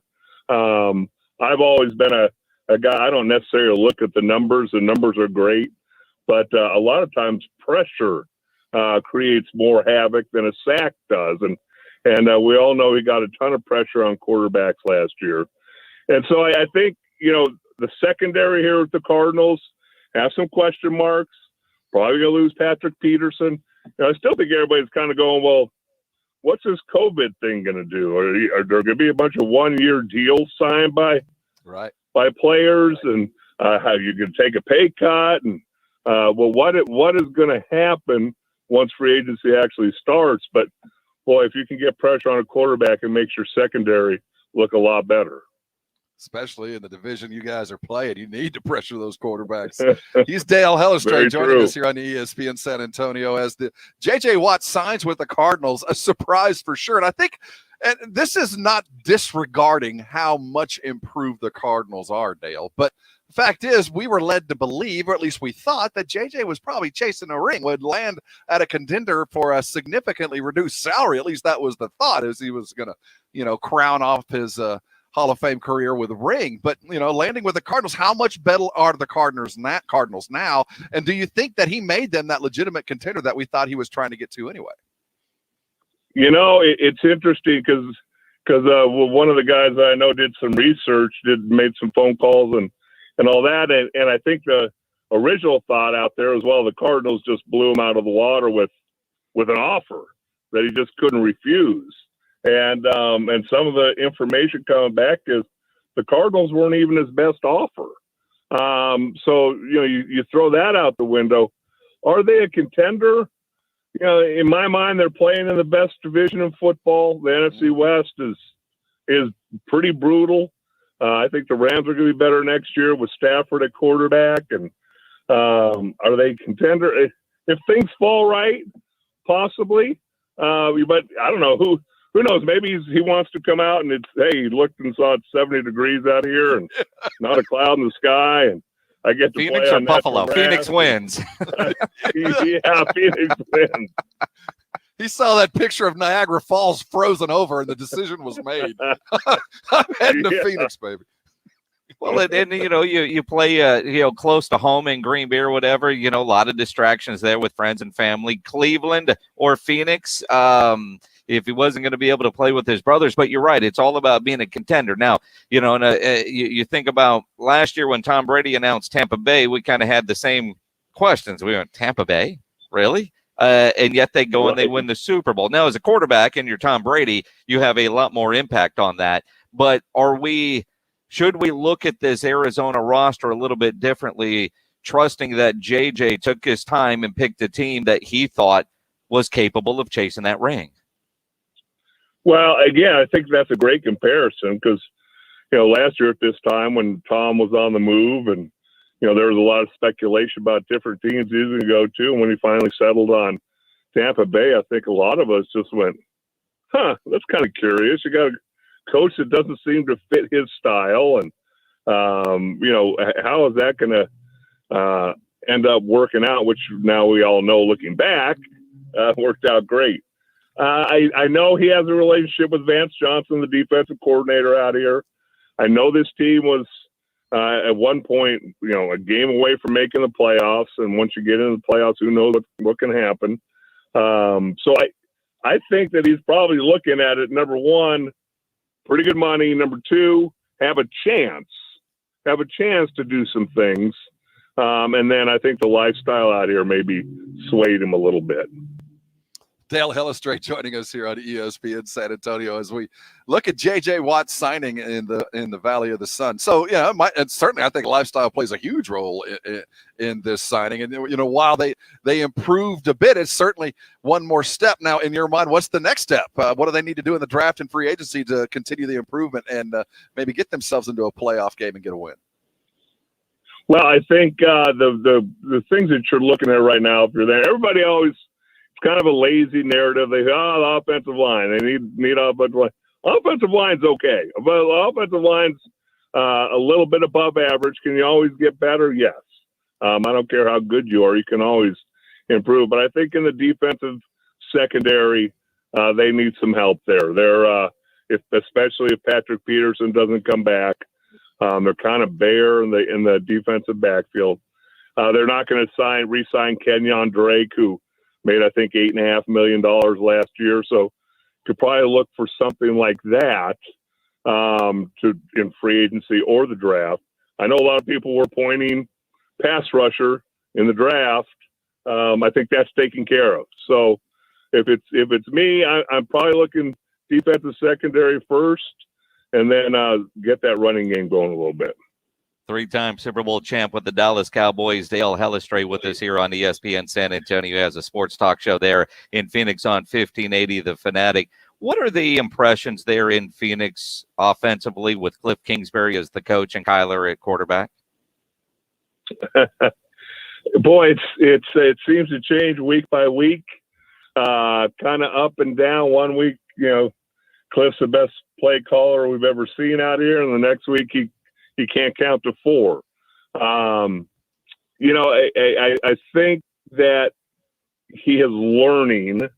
Another lazy narrative in my mind is like, he didn't even win at Texas Tech. And I'm like, that to me, that was never a fair assessment, because if any kid in his right mind got offered by Oklahoma or Texas and decided to go out to Lubbock, probably not the smartest tool in the shed.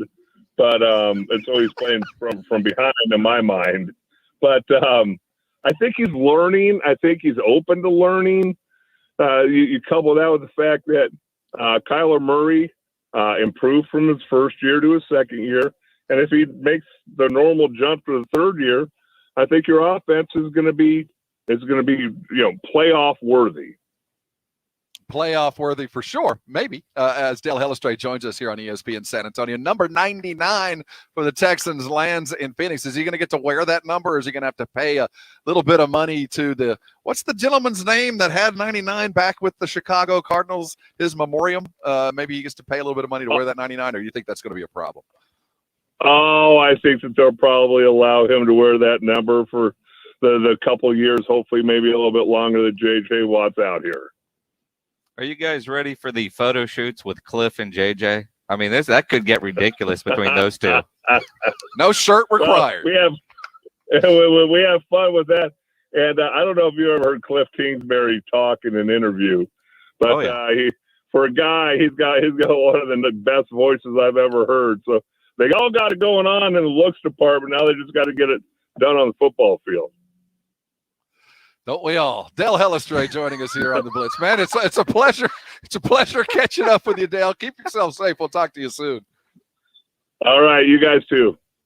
Dale Hellestray here on ESPN San Antonio. He stays busy there in Phoenix on the Fanatic 1580. Coming back, the college basketball season is winding down. Baylor has been spectacular. We'll do some bracketology. And by the way, Joey Brackets will be joining us tomorrow. Joe Lenardi will join us as we prepare ourselves for conference tournaments and that big old tournament coming up in just a couple of weeks. Coming back, is Scott Drew imminent to leave? Will Indiana come knocking on the door?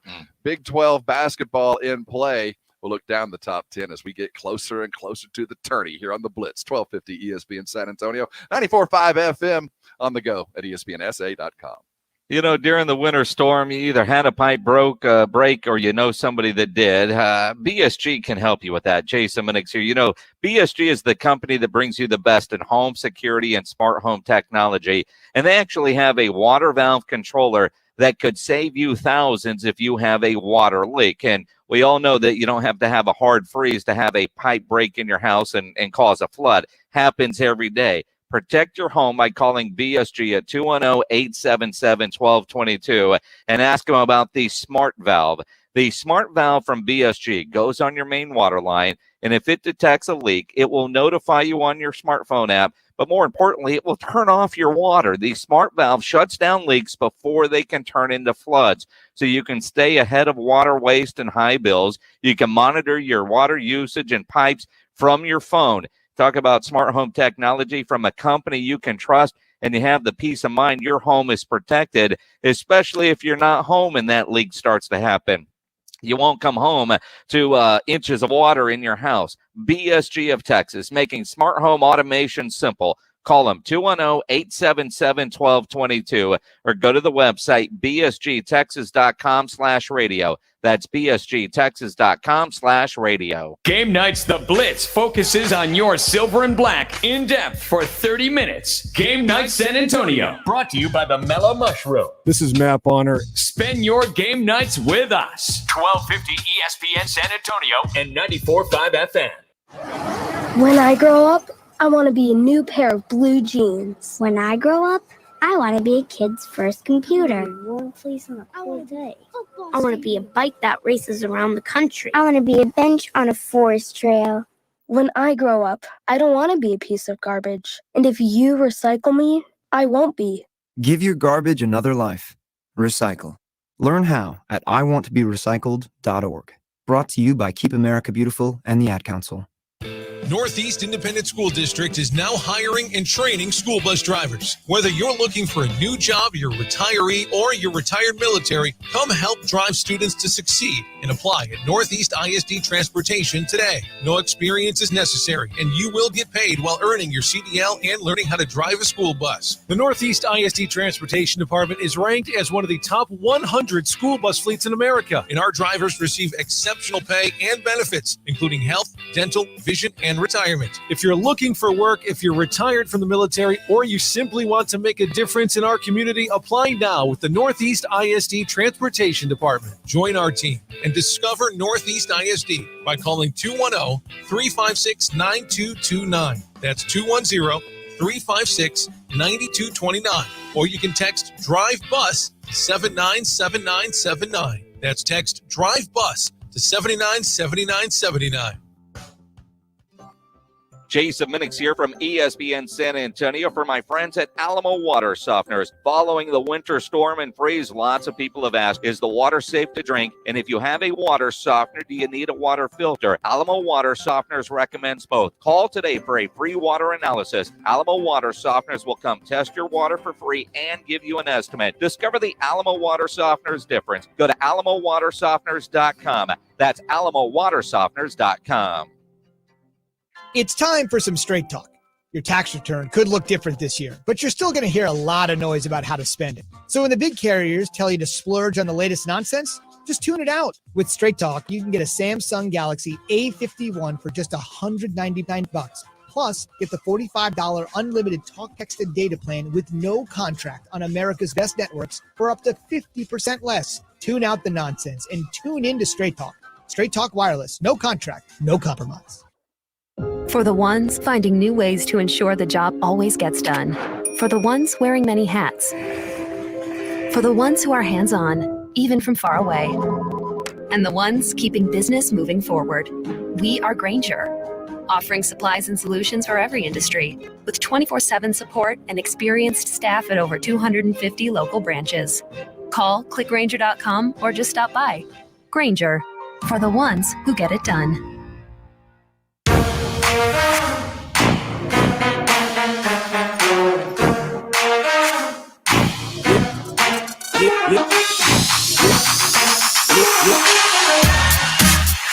It's the Blitz. Here on ESPN San Antonio. Blitz is brought to you,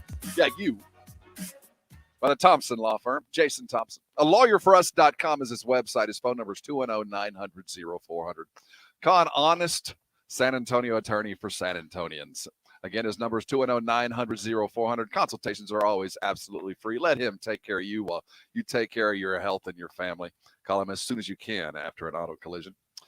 Well, so here we sit. We are looking at the end of the NCAA regular season. It has been tumultuous at best. Lots of teams spent lots of times away from the basketball court, Baylor being primary. They have had a hell of a season considering what they've gone through. They spent nearly a month off. They've been 1-2 with Gonzaga all season long. Well, the top 25 comes out. Michigan has lapped them for the first time. Baylor falls to 3, though. You know, they're still a 1 seed in the tournament, and I think that's all that matters in Scott Drew's mind. But as his season has been successful and as Baylor continues to pile up wins and Final Four berths and Sweet 16s and all of that, you know, Scott Drew has been at Baylor for 17 years. He's the 17th highest paid coach in college. Well, I mean, you know, when he gets to 18 years, he'll drop down a little bit. It is kind of surprising when you think of the success that he has had. But we were talking about this earlier. I'm like, well, he's been there for a long time. I was thinking about 10 years. We look it up. I forgot. He replaced Dave Bliss when all that crap went down, right?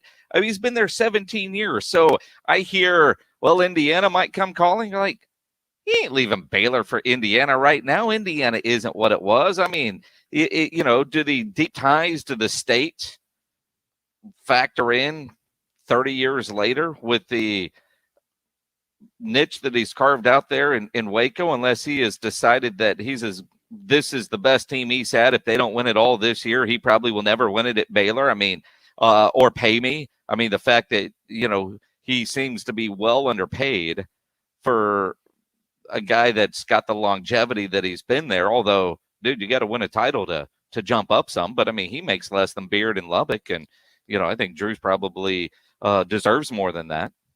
Well, I would have never thought that was going to be a concern because after 17 years, the job's yours as long as you want it. They're not going to come asking for you if you have some down years. And that's a good thing to be. I mean, it's like getting tenure after you've been there a while. You really have to screw things up to leave.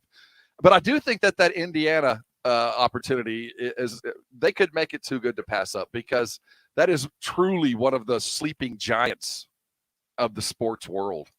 As much as Texas football is a sleeping giant that so desperately needs to be part of the relevancy in college football, Indiana is one of those institutions that it's necessary for the value and the quality of the sport.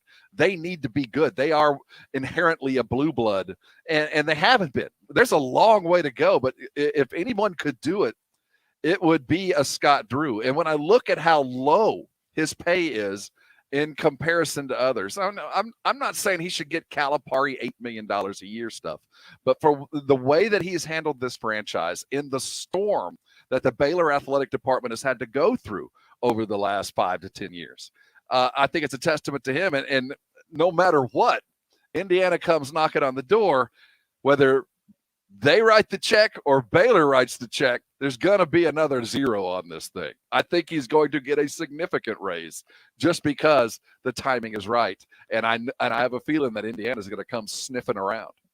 It is kind of crazy to think that he is the 17th highest paid coach at $3.3 million a year for a guy that's been there as long as he has. When you look at Jamie Dixon at TCU, he's at 3.4. Buzz Williams at A&M is $3.8 million. You look at Texas Tech and Chris Beard at $4.2 million. When you're talking about a guy in the same conference is making $1 million more than you start to look around and go, is something not right here? But after 17 years, maybe there's a comfort level of coaching at Baylor, being a private school versus some of the stuff that he would have to deal with as if he were at a state school, open records requests, certain things like that, maybe there is a luxury of being at a private school that a state school doesn't offer you, some protections there. I'd take less money for long-term comfort. I'm not saying that he should leave Baylor, and I just want Baylor to step up and pay the guy what he's worth. But you just get the feeling that this team is going to make a deep run into through the tournament. They're that good. They can win when they're not playing well. They got 4 guys on the team that can win the game on their own. So no matter what happens, even if he doesn't win a championship or make the Sweet 16, they're there and they're going to continue to play. And when this is all done, I think Indiana comes calling, and they're going to have to pay him. I want them to pay him because you get the feeling that finally, even though Kansas is good and getting better, that the Big 12 is now rounding into a full conference where it's not just top heavy, but everybody down to 10 will be competitive. And Big 12 has made their name with Kansas being great and a bunch of other teams kind of following along. And now we're seeing depth, not the likes of the Big 10, but very, very close. Speaking of the Big 12, Bedlam, the basketball version this weekend, I'll tell you what, there's 40 points in a college game is hard to get. And Cade Cunningham, the super freshman who's, I think, put the hammerlock onto the number 1 pick in this year's NBA draft, went and got 40 in an impressive win over OU. We're rounded into tournament form, and the stars are starting to rise to the top. And while Cade is, there were some questions about the Oklahoma State's ability to get into the tournament because of some previous violations, he is certainly everything that was expected to come. Getting 40 in a college game is hard work, and he did it every possible way, taking down the Sooners a great weekend. All right, we coming back in the 6 o'clock, we're going to talk a lot of Spurs. We've got the Brooklyn Nets on tonight. The Spurs are feeling themselves hot as they have been all season long, and this is a remarkably shorthanded squad. They go up against it tonight. LaMarcus continues to come off the bench, getting 21 last. DeMar goes for 32 and 11 against the Pelicans as he made a statement whether they were going to whether he should be an all-star or not. We're going to look there for sure. Drew Brees released a Twitter video, but his trainer tweeted something out and attached Drew Brees to it of him doing what looked like an off-season workout with a weight sled. Mm-hmm. The Saints continue to say, they expect him to retire. The Saints haven't really done anything at the quarterback position. Is Drew angling to come back, or is he angling to go someplace else? You wonder in the age of the rotating quarterback, wonder where Drew Brees is at in his retirement stance. I'll tell you what, he looked like he was in pretty good shape, but his trainer said that was the best he had ever done in that particular, push and drill. Hey, man, he understands, man. TV equipment's heavy. He's got to push that up and down that stadium block because that guy's headed to the booth at NBC. It's the producer's job. Yeah, well, but, there's been a lot of Twitter talk today about intern work, and, you're new to the TV business. You might be Drew Brees, but here, man, push this case. Push this case, man. Welcome to the TV world.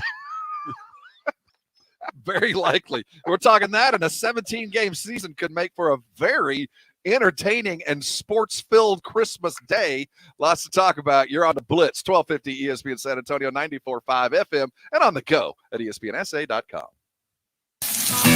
Jason and Rob here. You know we both love to grill, and you do. Grilling with the Blitz every Thursday at 6, brought to you by Tri-County Meat Market. Submit your favorite recipes and grilling pictures on ESPNSA.com for your chance to win a $50 gift card from Tri-County Meat Market, the Heathner location. We'll give you a winner every week. So what are you grilling this weekend? Grilling with the Blitz every Thursday at 6, brought to you by Tri-County Meat Market. Submit your recipe and pictures now at ESPNSA.com for your chance to win. Joel, it's fantastic to be a local business here in San Antonio. Sure is, Nigel. And being local means every customer, every time matters. It also means doing things right with honesty, integrity, and good old-fashioned customer service. All of us at Quarter Moon Plumbing value your time, your home. We may have fun on the radio, but we're serious when it comes to providing unmatched plumbing and AC services in and around San Antonio. With a large team of qualified residential and commercial technicians, we are Quarter Moon Plumbing and Air Conditioning. And nothing is more important to us than making you smile on the radio and making you smile with outstanding customer service with a friendly Texas spirit. We always say, from the outhouse to the penthouse, we can plumb it and we can cool it. And all that at a fair price with one easy phone call to 210-651-5899. See, Joel? I told you I could do it without clowning around. So what's with the red nose? You can let go now. That's not funny. Quarter Moon Plumbing and AC, 651-5899. License number M13229, TACLA 000743445E. Most of us don't think about our brakes until we need to think about our brakes. Jason Minix here for NewBrakes.com, NUBrakes.com. They are a mobile brake shop. They will come to you to fix your brakes. We all like things to be easy and convenient, and New Brakes has done that with brake repair. They will come to your home or office or wherever you are. Busy work schedule? No problem. Relaxing at the house? No worries. New Brakes comes to you, and they will repair your brakes while you do whatever it is you do. At New Brakes, they only fix brakes. New Brakes provides convenient and affordable brake repairs without the normal upsells traditional repair shops love to give you once your car is up on the lift. Most repairs are done in less than an hour. New Brakes uses premium brake parts, and they back all repairs with a 24-month, 24,000-mile warranty. Go read all the 5-star reviews. If your brakes are squeaking or grinding, go to NewBrakes.com and schedule your repair. Save 10% when you mention my name or ESPN. NewBrakes.com. That's NUBrakes.com. Cleanliness and safety are essential to the success of any business. That's why Cintas has introduced our Total Clean program, a one-of-a-kind service that includes scheduled deliveries of essential cleaning supplies, hygienically cleaned uniforms, and on-site sanitizer and disinfectant services to help eliminate germs. Learn what the Cintas Total Clean program can do for you. Oh, I'm ready! Visit Cintas.com and get ready for the workday. You run a business and you need better wireless. 3 words, no more compromise. With the T-Mobile Business Advantage, you get the largest 5G network, award-winning customer support, and insanely great value. No trade-offs. Right now, get up to 90 days of unlimited free on business plans when you switch via bill credits. Stop in to find out more. Plus taxes and fees for some plans. Complete port within 60 days. Customers over 50 gigabytes per month have lower speeds during congestion. Video at 480p unlimited on our network. See T-Mobile.com for 5G devices coverage and plan details. Hi, this is Desmond Howard. You're listening to San Antonio Sports Leader 1250 ESPN San Antonio and 94.5 FM. Where the pros play. KZDC San Antonio. Jason Minix, Rob Thompson, the Blitz.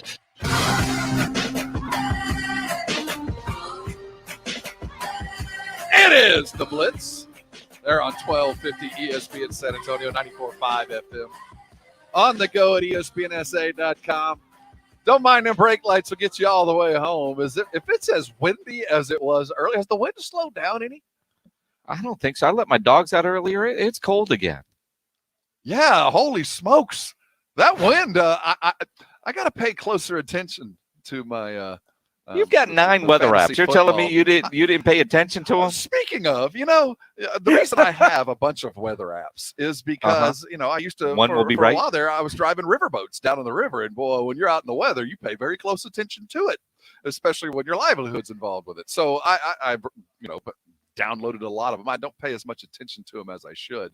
I saw something, I think Richard Oliver retweeted today. It was like a GoPro version of the Riverwalk tour. It was something on that was a couple years old that he kind of floated around today, and it showed the boat moving through downtown, going through all the typical tour ride. Brought back memories. I was giving the tour as I watched the video, and on your right. What was it? You? What could it have been you? No, there wasn't any. I didn't have the volume up. I just saw the video, and it was kind of fast paced. That they sped it up as it left the River Center. So I could hear you giving the tour like Mickey Mouse. Over here is to the right. That's about what mine sounded. Anyway. I mean, at full speed or not, but it brought back memories. Hats off to all those guys that drive riverboats. It is one of the toughest job you'll ever love. And tip those boys. Tip your drivers for a job well done. A little bit of consideration for most things as they earn it. This hour, we're looking at the Dallas Cowboys. We're talking lots of San Antonio Spurs and looking around the NFL. They haven't fully decided yet, but you just know that 17 games is going to come, right, Jason? I mean, they're low on income. They're down a full season or a full season of stands being with fans in there. You figure they got to make it up somewhere. So adding a 17th game makes a lot of sense financially, though the Players Association doesn't really like it. But there are some good things about it. You know, Christmas Day has traditionally been considered the beginning of the NBA season. Well, the NFL, if they go to 17 games, might be in a position to offer a doubleheader on Christmas Day. I wonder how the NBA will take that. You know, the only thing that I wonder about that is the NFL might get to do that once every, 5-6 years, where Christmas Day is actually going to fall on a weekend.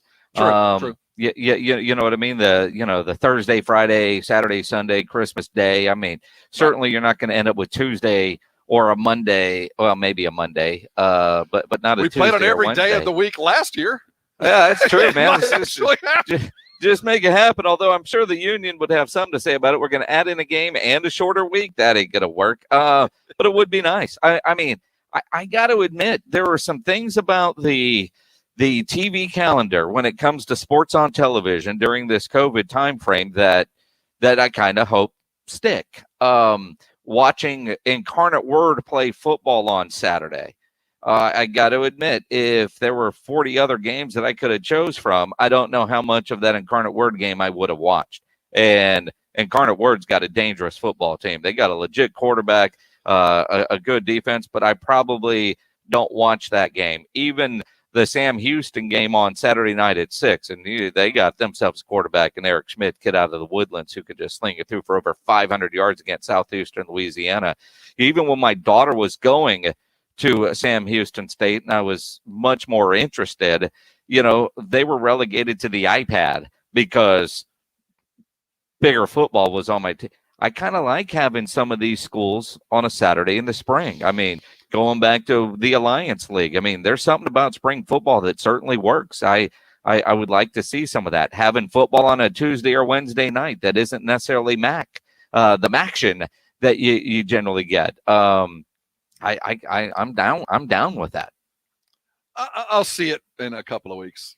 I'm in the end of my current season here with the college football. Though I will say I'm so excited for Incarnate Word because the number of practices that they have gotten under their belt since last year, and how highly tuned you got to feel like these guys were. If they'd have showed up and laid an egg and done anything differently than what I did or what they did, can you imagine what the coaches would feel like? Because this is unprecedented. You don't really know how to prepare a team and get them battle ready after 8 months of practice, but here they land. And I didn't see the game. I'll be the first to admit that they started slow. First series was a little bit disjointed, but from that point on, the machine rolled at Spears. And if you're a head coach that's certainly offensive minded, you want to see that work, and it did. So I think they're off to a great start. And this looks like a season that was going to be memorable no matter what. But now there's going to be some wins in front of it. Well, and again, I think for Incarnate Word, an opportunity in the spring to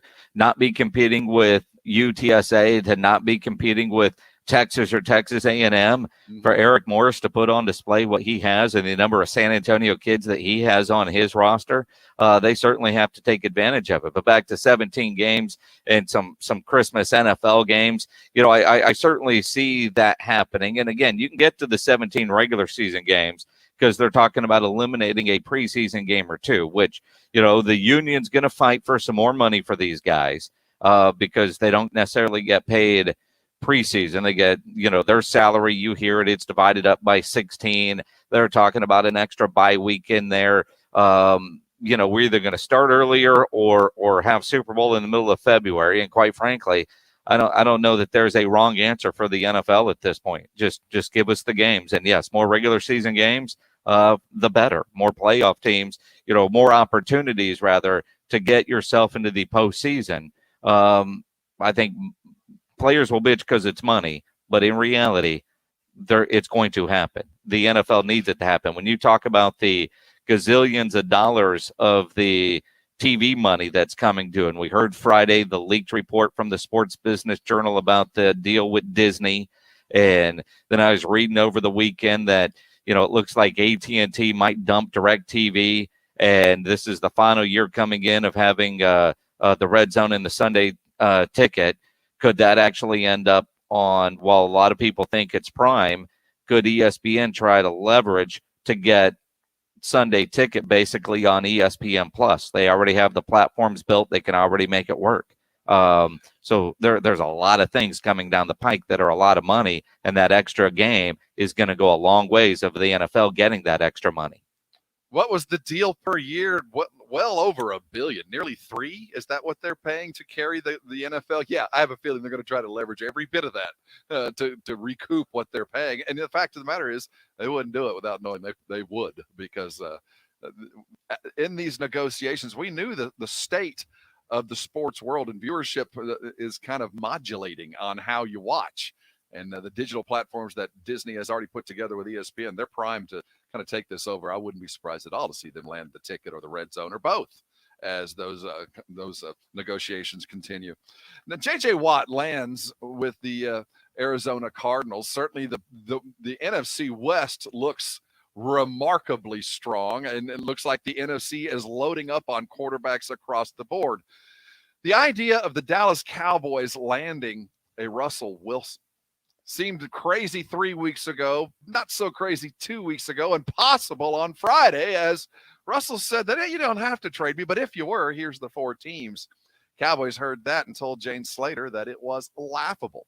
Is it laughable, Jason? Is this a laughable situation for the Cowboys as they seem – I see no end in sight to this Dak thing. Well, there is an end in sight. How it ends, we have no idea, but – he's not going to get a third tag. That's financially irresponsible. So there is an end in sight. How it ends, nobody knows. But, the Russell Wilson thing, sign Dak and then trade him straight up for Russ, I see that as laughable. I agree with that. Trying to figure out an angle to go get Russ, if you feel like you aren't going to be able to sign Dak long-term and you got to start thinking about what's next without Dak, and you start thinking about life without Dak, and now Russell Wilson shows up as a possibility, that is something that you certainly have to explore. 3 number ones would be the cost. We don't know if that would include a Dak Prescott or not. We'll talk that. And JJ in Phoenix, I'll tell you what, this looks like a crazy move, but as we have talked to those in Phoenix, they're as shocked as all of us. Maybe this is the next step in the greatness that is the Cardinals. And will he get to wear 99? JJ is a Cardinal coming up next here on the Blitz. 1250 ESPN San Antonio, 94.5 FM, and on the go at ESPNSA.com. Injuries happen, so if you twist, pull, pop, or snap something, you need to know about the Sports Institute at TSAOG Orthopedics. From a minor sprain to a compound fracture, TSAOG Orthopedics has got you covered. Now, not all injuries require surgery. Dr. David Espinosa treats all non-operative orthopedic injuries. He also does concussion baseline testing. Telemedicine services are available through OrthoConnect. There's no reason to be in pain. If you're hurting, visit the Sports Institute at TSAOG Orthopedics. Online, TSAOG.com. That's TSAOG.com. Every Thursday night at 7 after the Blitz, ESPN San Antonio brings you Down for the Count, the premier wrestling and sports entertainment talk show, featuring news and interviews from WWE, NXT, and AEW. Down for the Count, only on ESPN San Antonio. Tonight on the all-new season of The Voice. I may be nice, but I'm playing to win. Mick Jones, can you believe what Kelly just said? I can't, John Legend. We've got to stop her. But how, my faithful sidekick? Sidekick? Meanwhile, deep in the Himalayas, You must find enlightenment. will Kelly win it all? Can John and Nick form a plan? Why is Blake in the mountains? This was all Kelly's idea.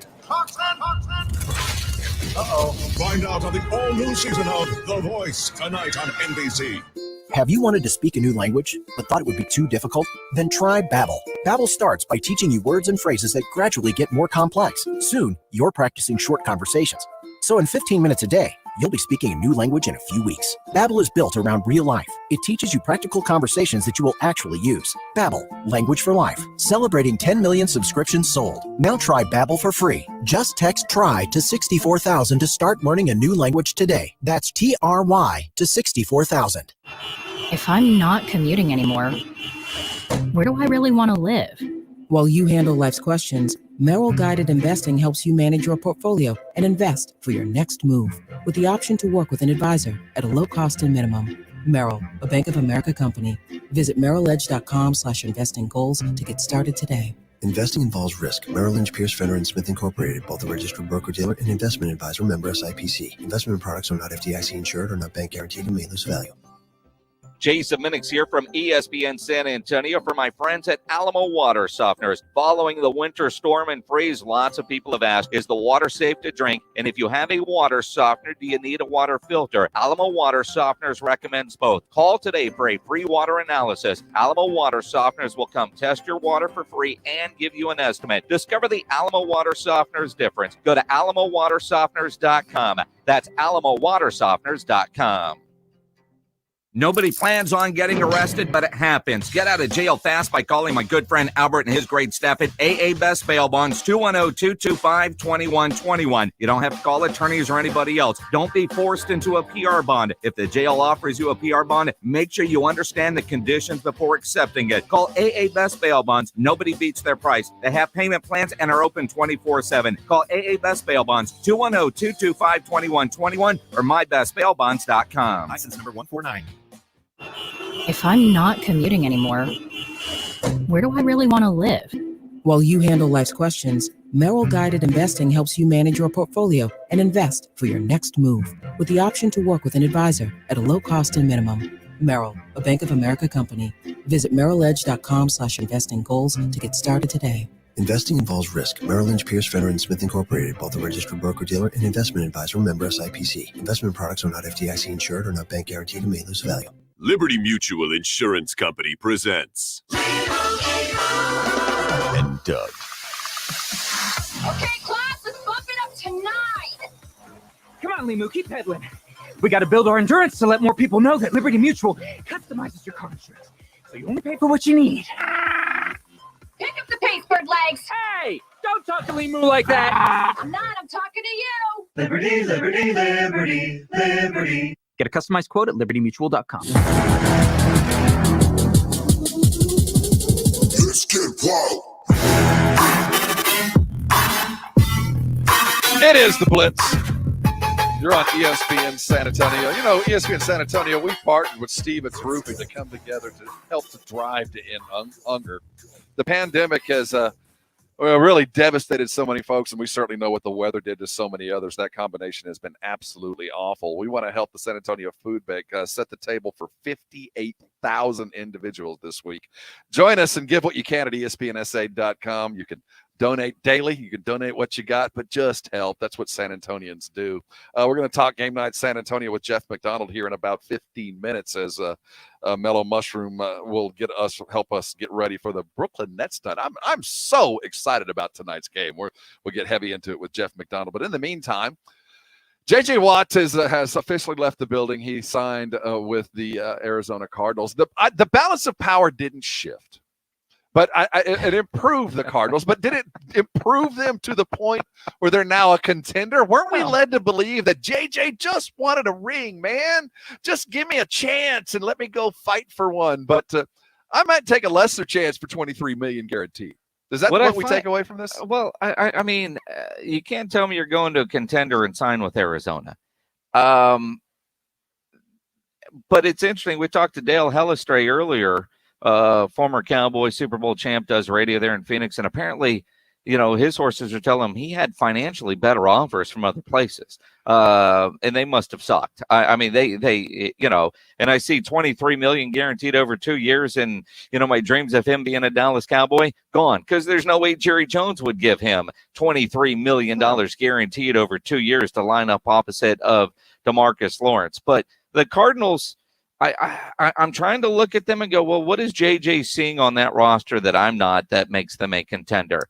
Well, the guys in Vegas know. At Caesars Sportsbook by William Hill, odds to win the Super Bowl remain 40-1. Right. Odds to win the NFC remain at 20-1.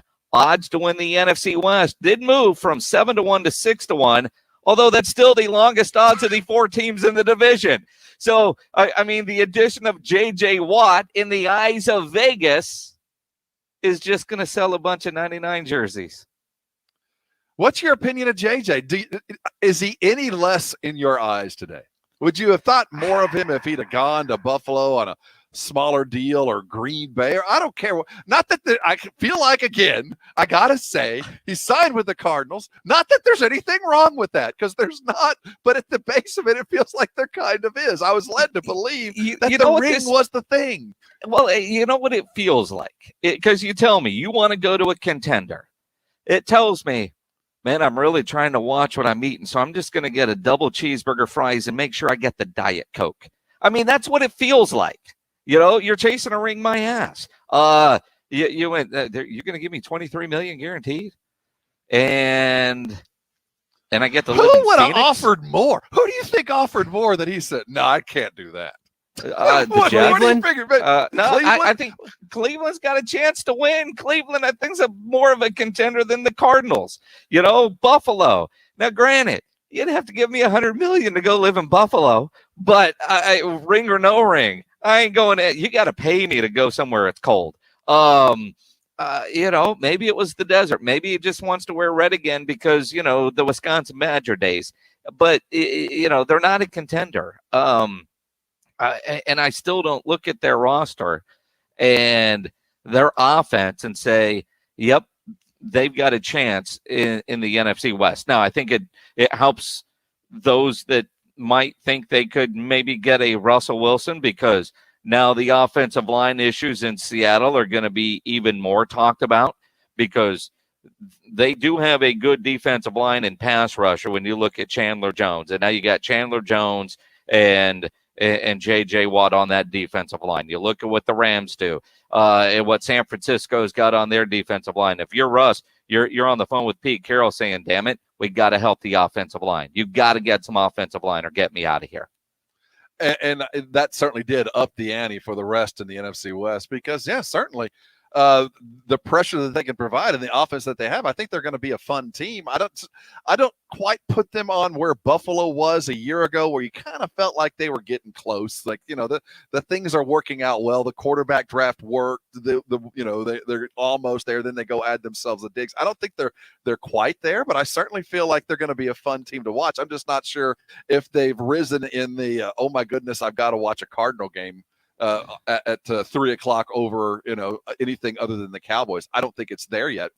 The other part of this story that I found most intriguing is that the owner of the Cardinals evidently has a pilot's license and is able to fly a jet to go pick him up wherever he was to fly him back. Now, I'm not sure if that's the true story or the complete story, but Cameron Cox there of the NBC affiliate that believes that, or tells us that that's a pretty common occurrence, that Bidwell likes to fly his players around.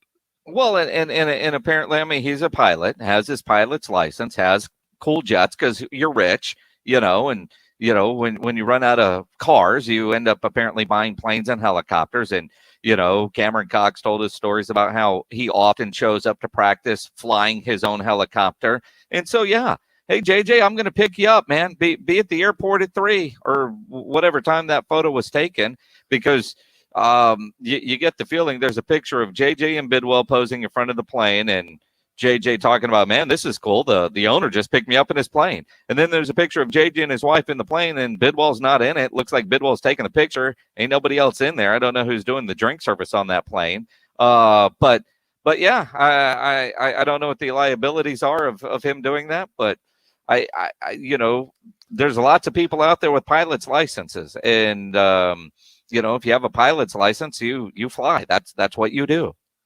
I don't know if it's remarkably cheap or really cool. I can't quite figure out what to make of it. Look, on the other side of that, I know a guy who used to be Red McCombs' pilot, and he got paid well, but was always on standby. I'm just thinking that Bidwell, he doesn't have to keep that pilot on standby when he wants to go somewhere. Gas up the plane. I'm off to the Turks and Caicos this week, or I'm off to pick up J.J. Watt. Why not? Dude, just because you can afford it doesn't mean you should be driving it. just because you can go write the check for it doesn't mean you get free reign just to go. It just seems like a tragedy in the making. It just feels like. I mean, all right, you're a boat captain, right? You in the broadest sense of the word, okay, right? Yeah. You were driving boats on the San Antonio Riverwalk. You know how to maneuver yourself. That water is nearly 4 feet deep, man. It was dangerous. And but let's say, when you get the big bonus check from Alpha Media and decide you want to buy yourself a Tom Brady like yacht, and decide you want to take your yacht from Miami down to the Bahamas. Okay. You could drive your own boat down there. You could figure it out. I mean, hell, isn't Boris Diaw circling the globe in a boat by himself? That'd be about right. If you can afford it, go buy a captain. Go get yourself. It just seemed very strange. I just signed with the Cardinals, and he's like, I'll be there to pick you up. Okay, great. You get there. You get on the plane. He says, Sam, I'm so glad you're here. Then he goes and gets in the cockpit and starts flying. Is there like a bell on the bus? Like, can I get off? I'm not sure. I want the owner of the team flying me. This seems like a tragedy in the making. You know what you don't do when the owner of the team is flying you in? Bitch about the bumpy landing. See, that's it. I don't want to be in that situation. Like, I'm just glad I'm here. I'm lucky to be alive as we land. J.J. Watt, a Cardinal, got flown home by the owner. Cheap or awesome? I don't know how to make it. Yes, absolutely both. Make for a quiet plane. And, there's lots of questions I have. Hey, when we come back, let's talk Spurs. Game night San Antonio brought to you by Mellow Mushroom. The Brooklyn Nets and the Kyrie-ness and the James Harden-ness are on tonight. Jeff McDonald of the San Antonio Express will join us as we look forward to a measuring stick game. Coming up next, Game Night San Antonio. You're on the Blitz, 1250 ESPN San Antonio, 94.5 FM and on the go at ESPNSA.com. If you need your logo on gear, you need masks, there's one place to go in San Antonio, and that is Sammy's Embroidery Club over on San Pedro. If you're a business owner, a manager, a club leader, you can get your logo on masks, shirts, jackets, caps. Sam has over 700 uniform lines to choose from. Medical, restaurant, service industry, construction. You just need some golf shirts done with your logo on it, maybe some nice half zips, hats. Sammy has it all. Nobody has better prices. He has all the big name brands and is the only company in Texas with one-day turnaround. No order too small, certainly no order too big. As you get ready for your Little League season, soccer, baseball, maybe beer league, softball, get your uniforms done, Sammy's is the best to get those done. If you're used to getting them overseas, shipping issues, get them done locally. Support local. Sammy's Embroidery Club there on San Pedro. It's a mile inside Loop 410 next to Big Lots across from McDonald's. Check the website, samsembroidery.com. All items do come with a warranty, and you work with Sammy on your project. He's the owner, and he's by his phone right now. Call him 210-824-3900. 824-3900 for Sammy's Embroidery Club. Sundays are for the grill. The Sunday Sports Grill, 11 in the morning to 1. Chop it up and grill with former and current Rock the Mic champs Michael Jimenez and Quinn Hudson. The Sunday Sports Grill, 11 to 1 every Sunday. The healthiest patients in San Antonio are at the Institute for Functional Health. I'm Dr. Torres, and we help folks get off medications, feel better, look better, and become undeniably healthy. You've struggled with the same health concerns for a long time. It's frustrating, depressing, and nothing has worked. The good news is, at the Institute for Functional Health, we know everyone is unique, and medicine is never a one-size-fits-all solution. That's why we order specific labs to uncover the root cause of your symptoms. Your blood gives us all the answers, and we develop a doctor-supervised game plan that is specifically designed for you. Over the last decade, we have helped thousands of individuals look and feel years younger. All of us at the Institute for Functional Health are proud to say we have the healthiest patients in San Antonio, and we will help you become part of that club. See for yourself at iffhealth.com and call to schedule your complimentary consultation at 468-1891. 468-1891. I'm Dr. Torres at the Institute for Functional Health. 468-1891. Listen to this radio station on the radio.com app. Discover and enjoy your favorite music, news, and talk radio from live stations across the country. Listen anywhere on all mobile and home devices with the radio.com app. There's never any FOMO with the iHeartRadio app. You won't ever have to miss out on your favorite shows and contests with this radio station again. Radio 24/7, 365. We're here when you want us. Stay connected and listen anywhere when you download the free iHeartRadio app. Liberty Mutual Insurance Company presents. And Doug. Breathe out and repeat after me. Liberty Mutual customizes your car insurance so you only pay for what you need. Liberty Mutual customizes your car insurance so you only pay for what you need. Your bird is eating my candles. Your bird is eating my candles. No, seriously, he's making a mess. No, seriously, he's... Liberty, liberty, liberty, liberty. Get a customized quote at libertymutual.com. Did you know just the simple act of dressing for work can make you more productive? According to a recent study by the Wall Street Journal, getting dressed for work each morning can even improve your performance. Untucked shirts are the easy way to look sharp instantly, and they're designed to be worn untucked so you'll stay comfortable all day long. So for your next Zoom call, lose the t-shirt and grab an untucked shirt instead. It'll also be your go-to when we start returning to all the things we've been missing. Try one today at any Untucked store or at untucked.com. Untucked shirts, designed to be worn untucked.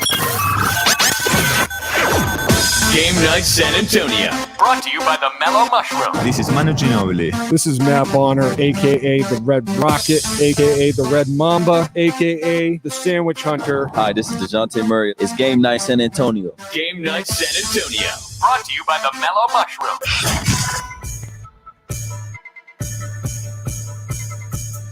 It's Game Night San Antonio. It's always brought to you by Mellow Mushroom. He's Jason Minix. I'm Rob Thompson. The Spurs are preparing for the Brooklyn Nets tonight. They continue that on, that shorthanded streak after a nice win against the New Orleans Pelicans on Saturday night. Let's talk about that in the game tonight with Jeff McDonald, the San Antonio Express News. Jeff, welcome aboard, my friend. How's life?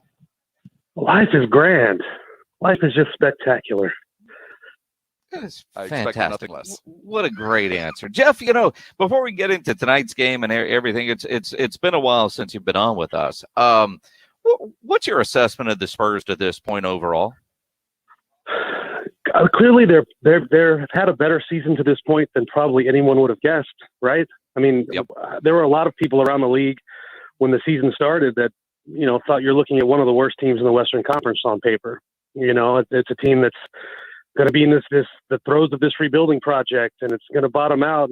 But they're right in the thick of, they're not going to win the conference and they're not going to win the title, but they're right in the thick of that playoff hunt when a lot of people didn't think that they would make it that far. And so I think you got to tip your hat to them so far. I mean, obviously they're shorthanded right now severely, and they've got the second half schedule from hell.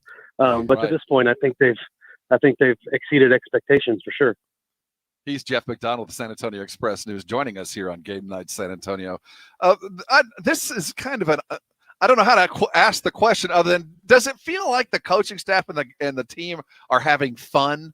Or is this one of those us against the world? It's an ongoing kind of battle and struggle considering everything they've had to go through. That's a good question, and probably one I would be able to answer, if I were actually around the team at all instead of, following them digitally like everyone else. But it seemed like Pop was really enjoying himself. I don't think anybody enjoys the COVID protocols and being shorthanded and any of that. But I think Pop especially was enjoying coaching a young team, teaching a young team, and watching that young team have a little bit of success. I think it's fun. Most coaches at their heart are teachers, and I think for teachers it is fun and rewarding to watch young players, young students who weren't getting it, all of a sudden start to get it and then start to have some success and be rewarded for getting it. So I think Pop especially was enjoying that. And I think the young players have fun playing together too. They all are kind of this, when you talk about that young core, they're all kind of the same age. A lot of them came in kind of together in a group, of a couple draft classes. So I think they're all having fun playing together too. I could imagine there's a little bit of like a college vibe around this team, where you're just having fun playing with your friends and going on road trips and stuff like that. So yeah, I don't know that they're having fun in the immediate term where they're got 5, 6 guys out, and they're having to just kind of make do. But I think overall, as the season has gone along, I think they're having a little bit of fun out there for sure. Jeff McDonald of the Express News with us here on ESPN San Antonio. I don't know if he's having fun, but he's certainly being professional about it. LaMarcus Aldridge's moved to the bench. Is this a permanent move in your mind while he stays, or for as long as he's with the Spurs, or is this just to kind of help bridge the gap with that second unit with all the guys out because of the protocols? It's a good question. With the caveat that nothing's ever permanent in the NBA, it kind of seems like this is the way they want to go, even when they have everybody back. There was one of the big questions in my mind before the COVID stuff hit, the protocol stuff hit, was, the Spurs are playing so well all the way up into the beginning of that rodeo road trip, and LaMarcus had been out for 2 weeks, and they're playing really well because Jakob Poeltl's playing really well, and he's getting a lot of minutes. He's gelling with that starting unit, and then there was a question in my mind when LaMarcus comes back, is he going to get in the way a little bit? Like, you hate to say that about a 7-time All-Star, but they've got something good going with Jakob Poeltl with that starting group. Is he going to come back and sort of, change the vibe, change the dynamic, and kind of you have to start your season over almost from square one in that regard. So I wonder what they were going to do, and it looks like I didn't think in a million years they would bring LaMarcus off the bench. Even if it made sense, he's just not a guy you do that with. And that's nothing against LaMarcus. Like it just didn't seem like, but they're doing it. So I think it seems like that's going to be the way they want to roll coming back. They want to keep that starting unit together as much as possible, keep Jakob working with those guys, and let LaMarcus be a bench guy. And I'm sure he doesn't like it. We talked to him a little about it, but again, talking over Zoom and actually getting to kind of talk to someone in person off to the side at shoot around or in the locker room is a different thing. But on Zoom, he's said all the right things. But I just knowing what I know about him, I don't think he prefers it or would like it or is a big fan of it. He's doing what he's asked. But I don't think that's such a character flaw either. I mean, they had Manu Ginobili coming off the bench here for so long, and Manu hated it too. Manu wanted to be a starter. Manu thought he was a starter in this league. This was Manu's job. This is what they asked him to do. This makes the team better, so he'll do it. And maybe we'll see the same from LaMarcus. We've only had, it's a 2-game sample size, but in theory, he can make some hay playing against some second unit guys, even at age 35. I think he can really still do some damage then. If you just watch again that small sample size, he's in the post a lot more against second units. He's getting to the foul line a lot more against second units. He's rebounding better with the second unit. So maybe it works out. Maybe you can sell him on that as a way to prolong his career. Hey, if you show that you're at least willing to come off the bench and be productive, you can play beyond this season, and you can put 2, 3, 4 more years out there. The stars that have some sort of, a lot of times the stars in the league that have some sort of their career ends before it has to are the ones that can't swallow their pride. But you look at Vince Carter coming off the bench till he was 42 or whatever. You look at Carmelo Anthony is now coming off the bench, yes. And that was probably a no-go for him for a while. And he's probably a good example, Carmelo. If he had stuck to his guns, and he did for a while, I am not coming off the bench. Well, nobody wants him. He goes from Houston to Oklahoma City to nobody wants him as a starter. But all of a sudden, if Carmelo signals a willingness to, anchor someone's bench unit, he can go to Portland and he can be great there, and they love him, and he's going to be part of a playoff team there. And so maybe that is a good sort of object lesson for a player like LaMarcus Aldridge. Like, hey, I know that you're an all-star in this league. You've been starting for 15 years, but you're 35, and it maybe works better for you and for the team if you're kind of a guy that anchors our bench, and you can extend your career that way. And if you can sell that to him and he can accept it and embrace it, I think it can be something that works here.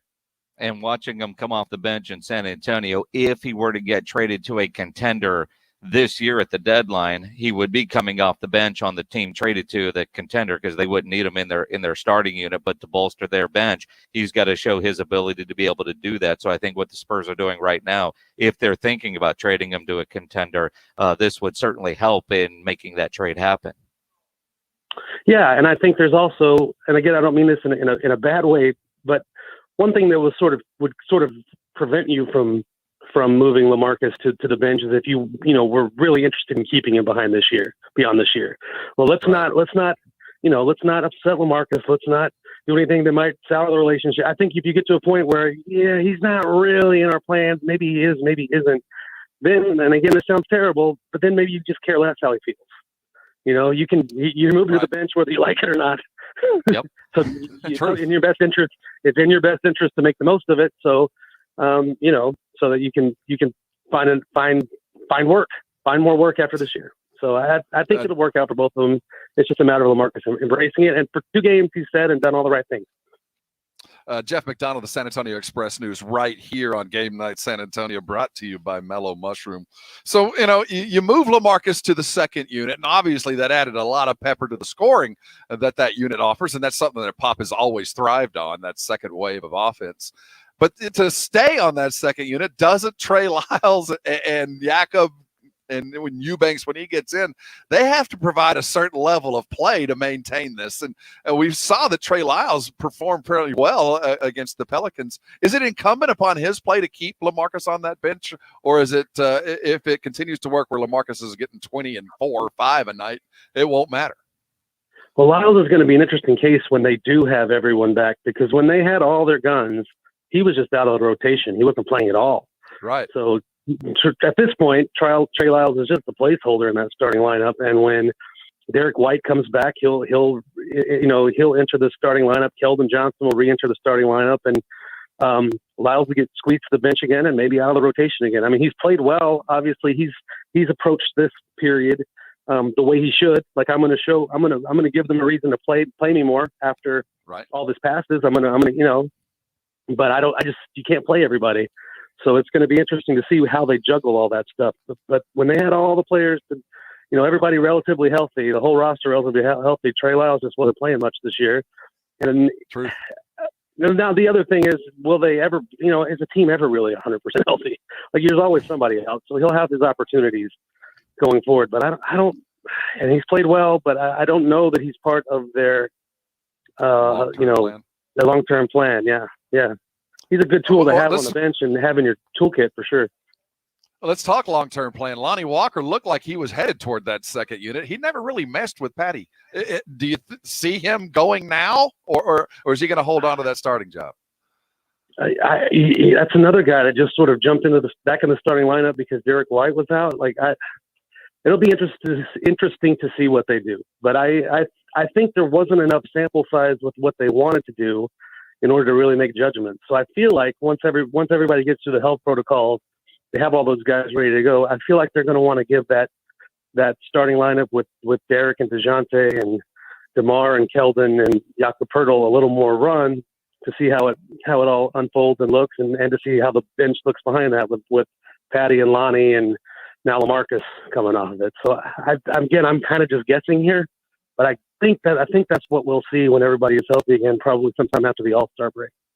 Well, and again, after the All-Star break, you hope to get some of these guys back with the testing protocols. I'm not sure if anybody really knows, although Keldon did go through shoot-around today, and Pop gave you a very direct and helpful answer in pregame when he said Keldon could be back sooner or later, maybe before or after the All-Star break. I thought there was a chance he could play tonight since he was going through shoot-around, but apparently too winded.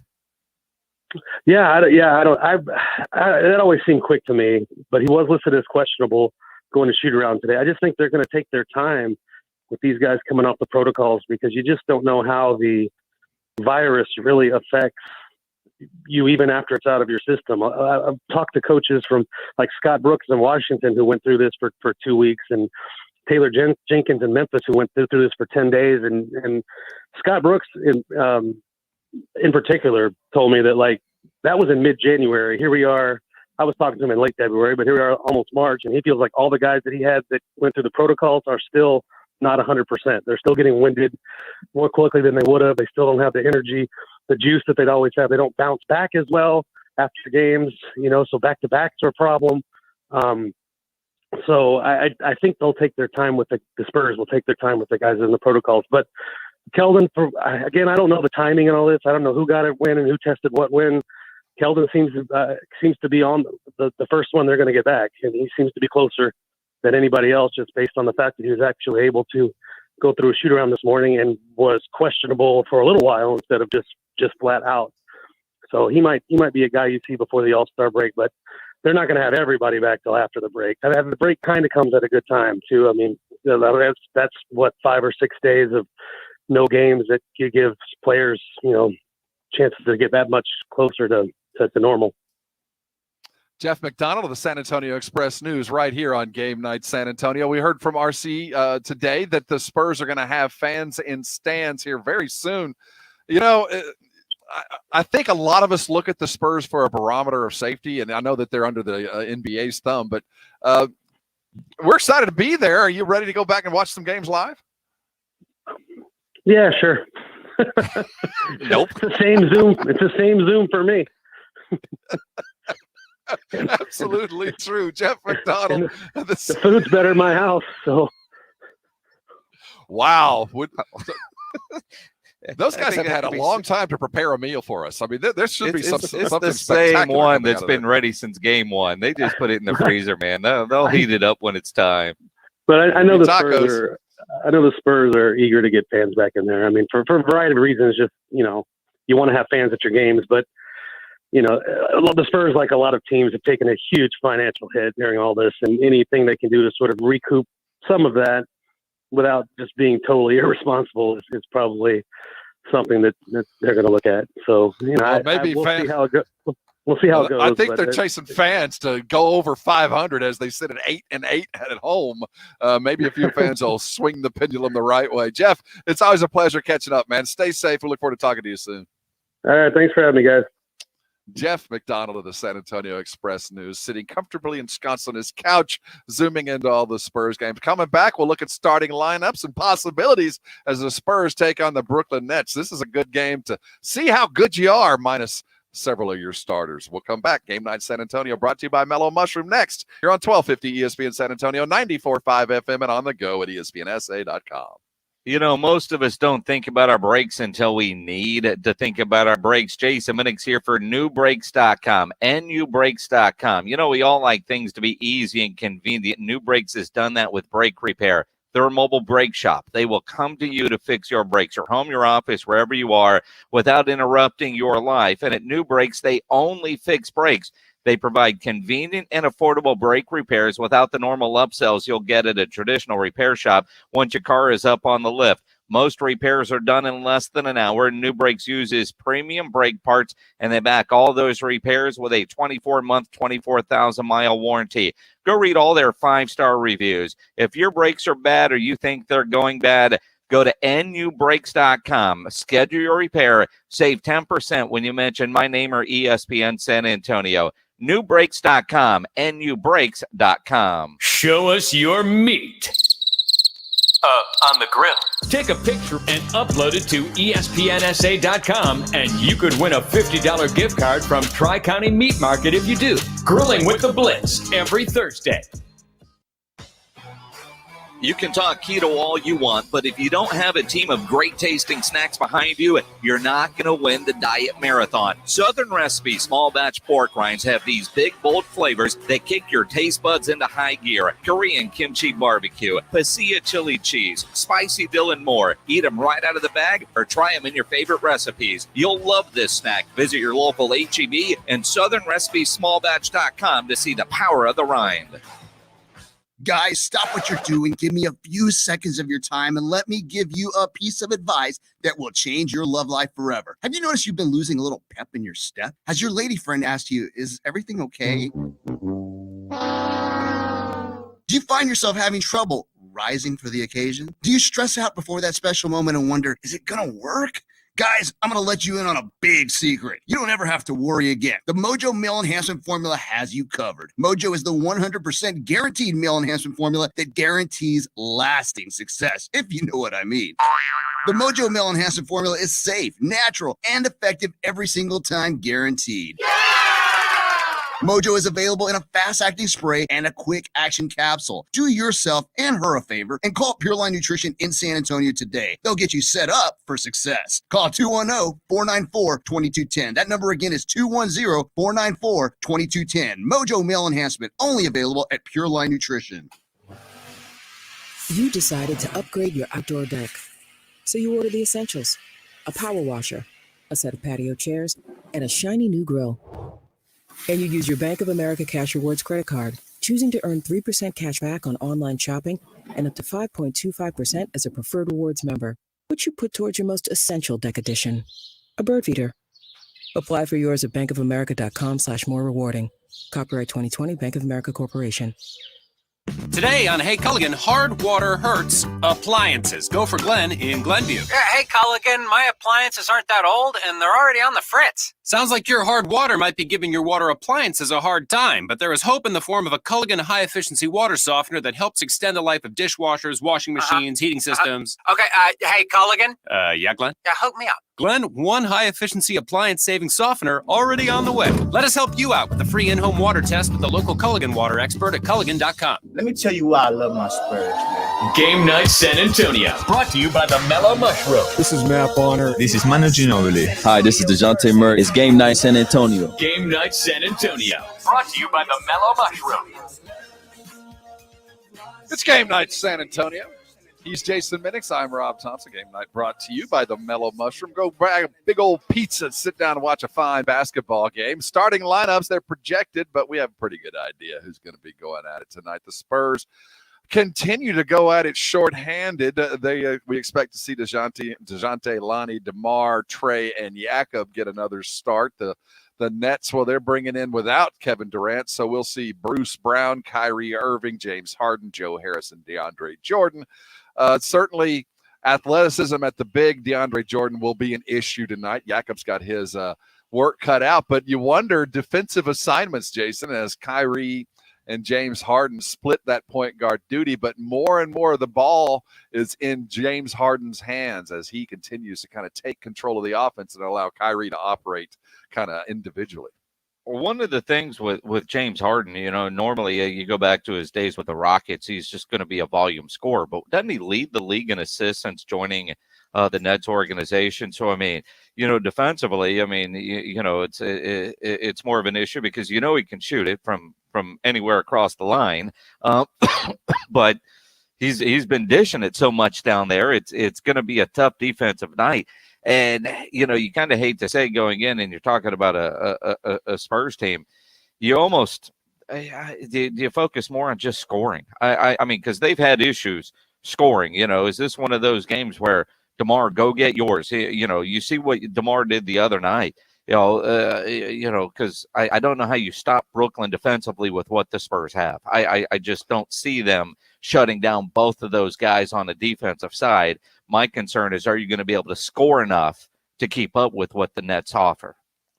And I think therein lies the rub. And, most of the points that the Spurs generate outside of set plays is in turnovers and kind of pressing the way that they do with leading with DeJounte and the athleticism that Lonnie has offered them. Now, what we see tonight with two guards that can handle the ball, a Joe Harris who's as pure a shooter as there is in the league, you're going to have to be position responsible. You're not going to be able to let Joe Harris go, but at the same time, they're not going to turn the ball over a lot in transition. You're just not going to get a bunch of steals from guys who can handle the ball the way Harden and Kyrie can. And at the same time, there's that respect that they get. The Spurs are going to have to defend without fouling. And like you said, the defense is going to have to just to be there to kind of slow them down. It's going to be tough to stop them, especially if we do get a kind of a reinvigorated Kyrie who's had a game or two to rest. This is one of those where you wish you had Keldon and Devin Vassell and his ability to interrupt the passing game, deflecting passes in that half-court set. We're going to miss those guys tonight. But in the short term, I expect to see a lot of Patty. I think LaMarcus is in a unique position to get a lot of buckets tonight. They're just going to have to batten down the hatches and don't get into foul trouble. Defend without fouling and keep yourself close in there in the second half. And if you can do that, I think you're in pretty good stead. But all hands on deck are certainly going to be a part of this. And we were talking with Jeff McDonald, the Express, earlier. Trey Lyles is going to have to continue to be busy. Be busy out there, don't float, be busy and help, because there's going to be a lot of plays to be made because of the number of assists that the Nets offer, plays at the rim. Well, and again, I mean, you talk about the fouls, and obviously you can't let them have a parade to the free throw line, and James Harden isn't going to the line like he was in Houston, and the Spurs can't let that happen here tonight. But also taking care of the basketball. I mean, they can't waste offensive possessions with a bunch of turnovers, and the Spurs have been really good about taking care of the basketball. But looking at the notes, the Nets have not won in San Antonio since 2002.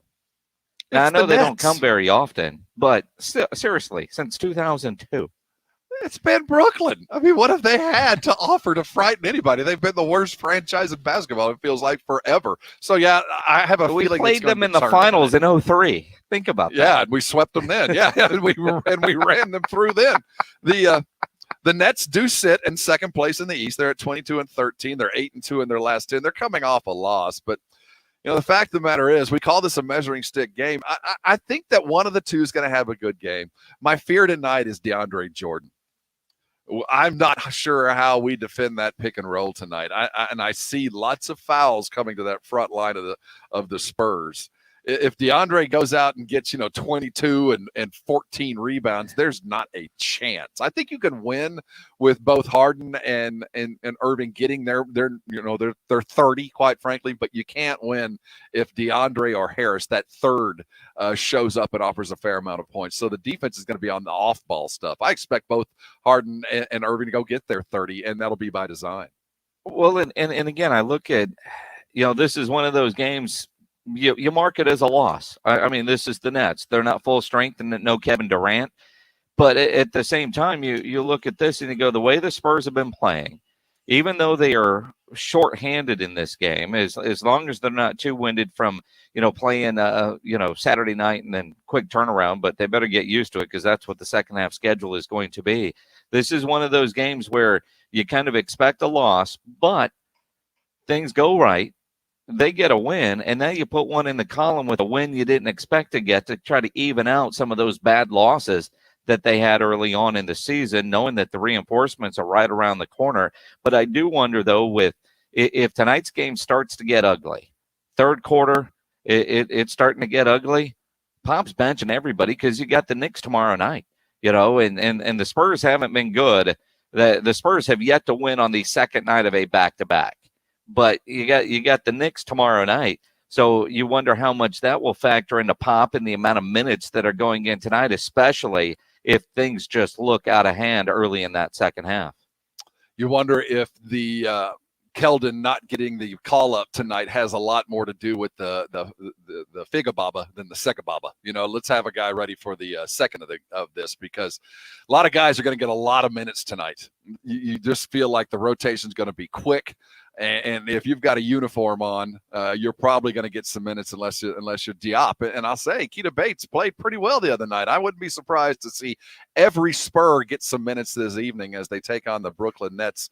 Kyrie, well, we like Kyrie. We've had a lot of James Harden and a fair amount of success. I imagine Pop's ready, but more importantly, DeJounte. If I'm DeJounte, I want me some James Harden tonight. This is one of those reputation kind of games that's going to be one of those that I think across the NBA, people are tuning in now. I think that looking at the Spurs sitting in fifth place now, there's a lot of surprise out there. While they don't have as many wins as the Trailblazers, who've lost 4 straight, and the Nuggets, who have just won 1, but only 6-4 in their last 10.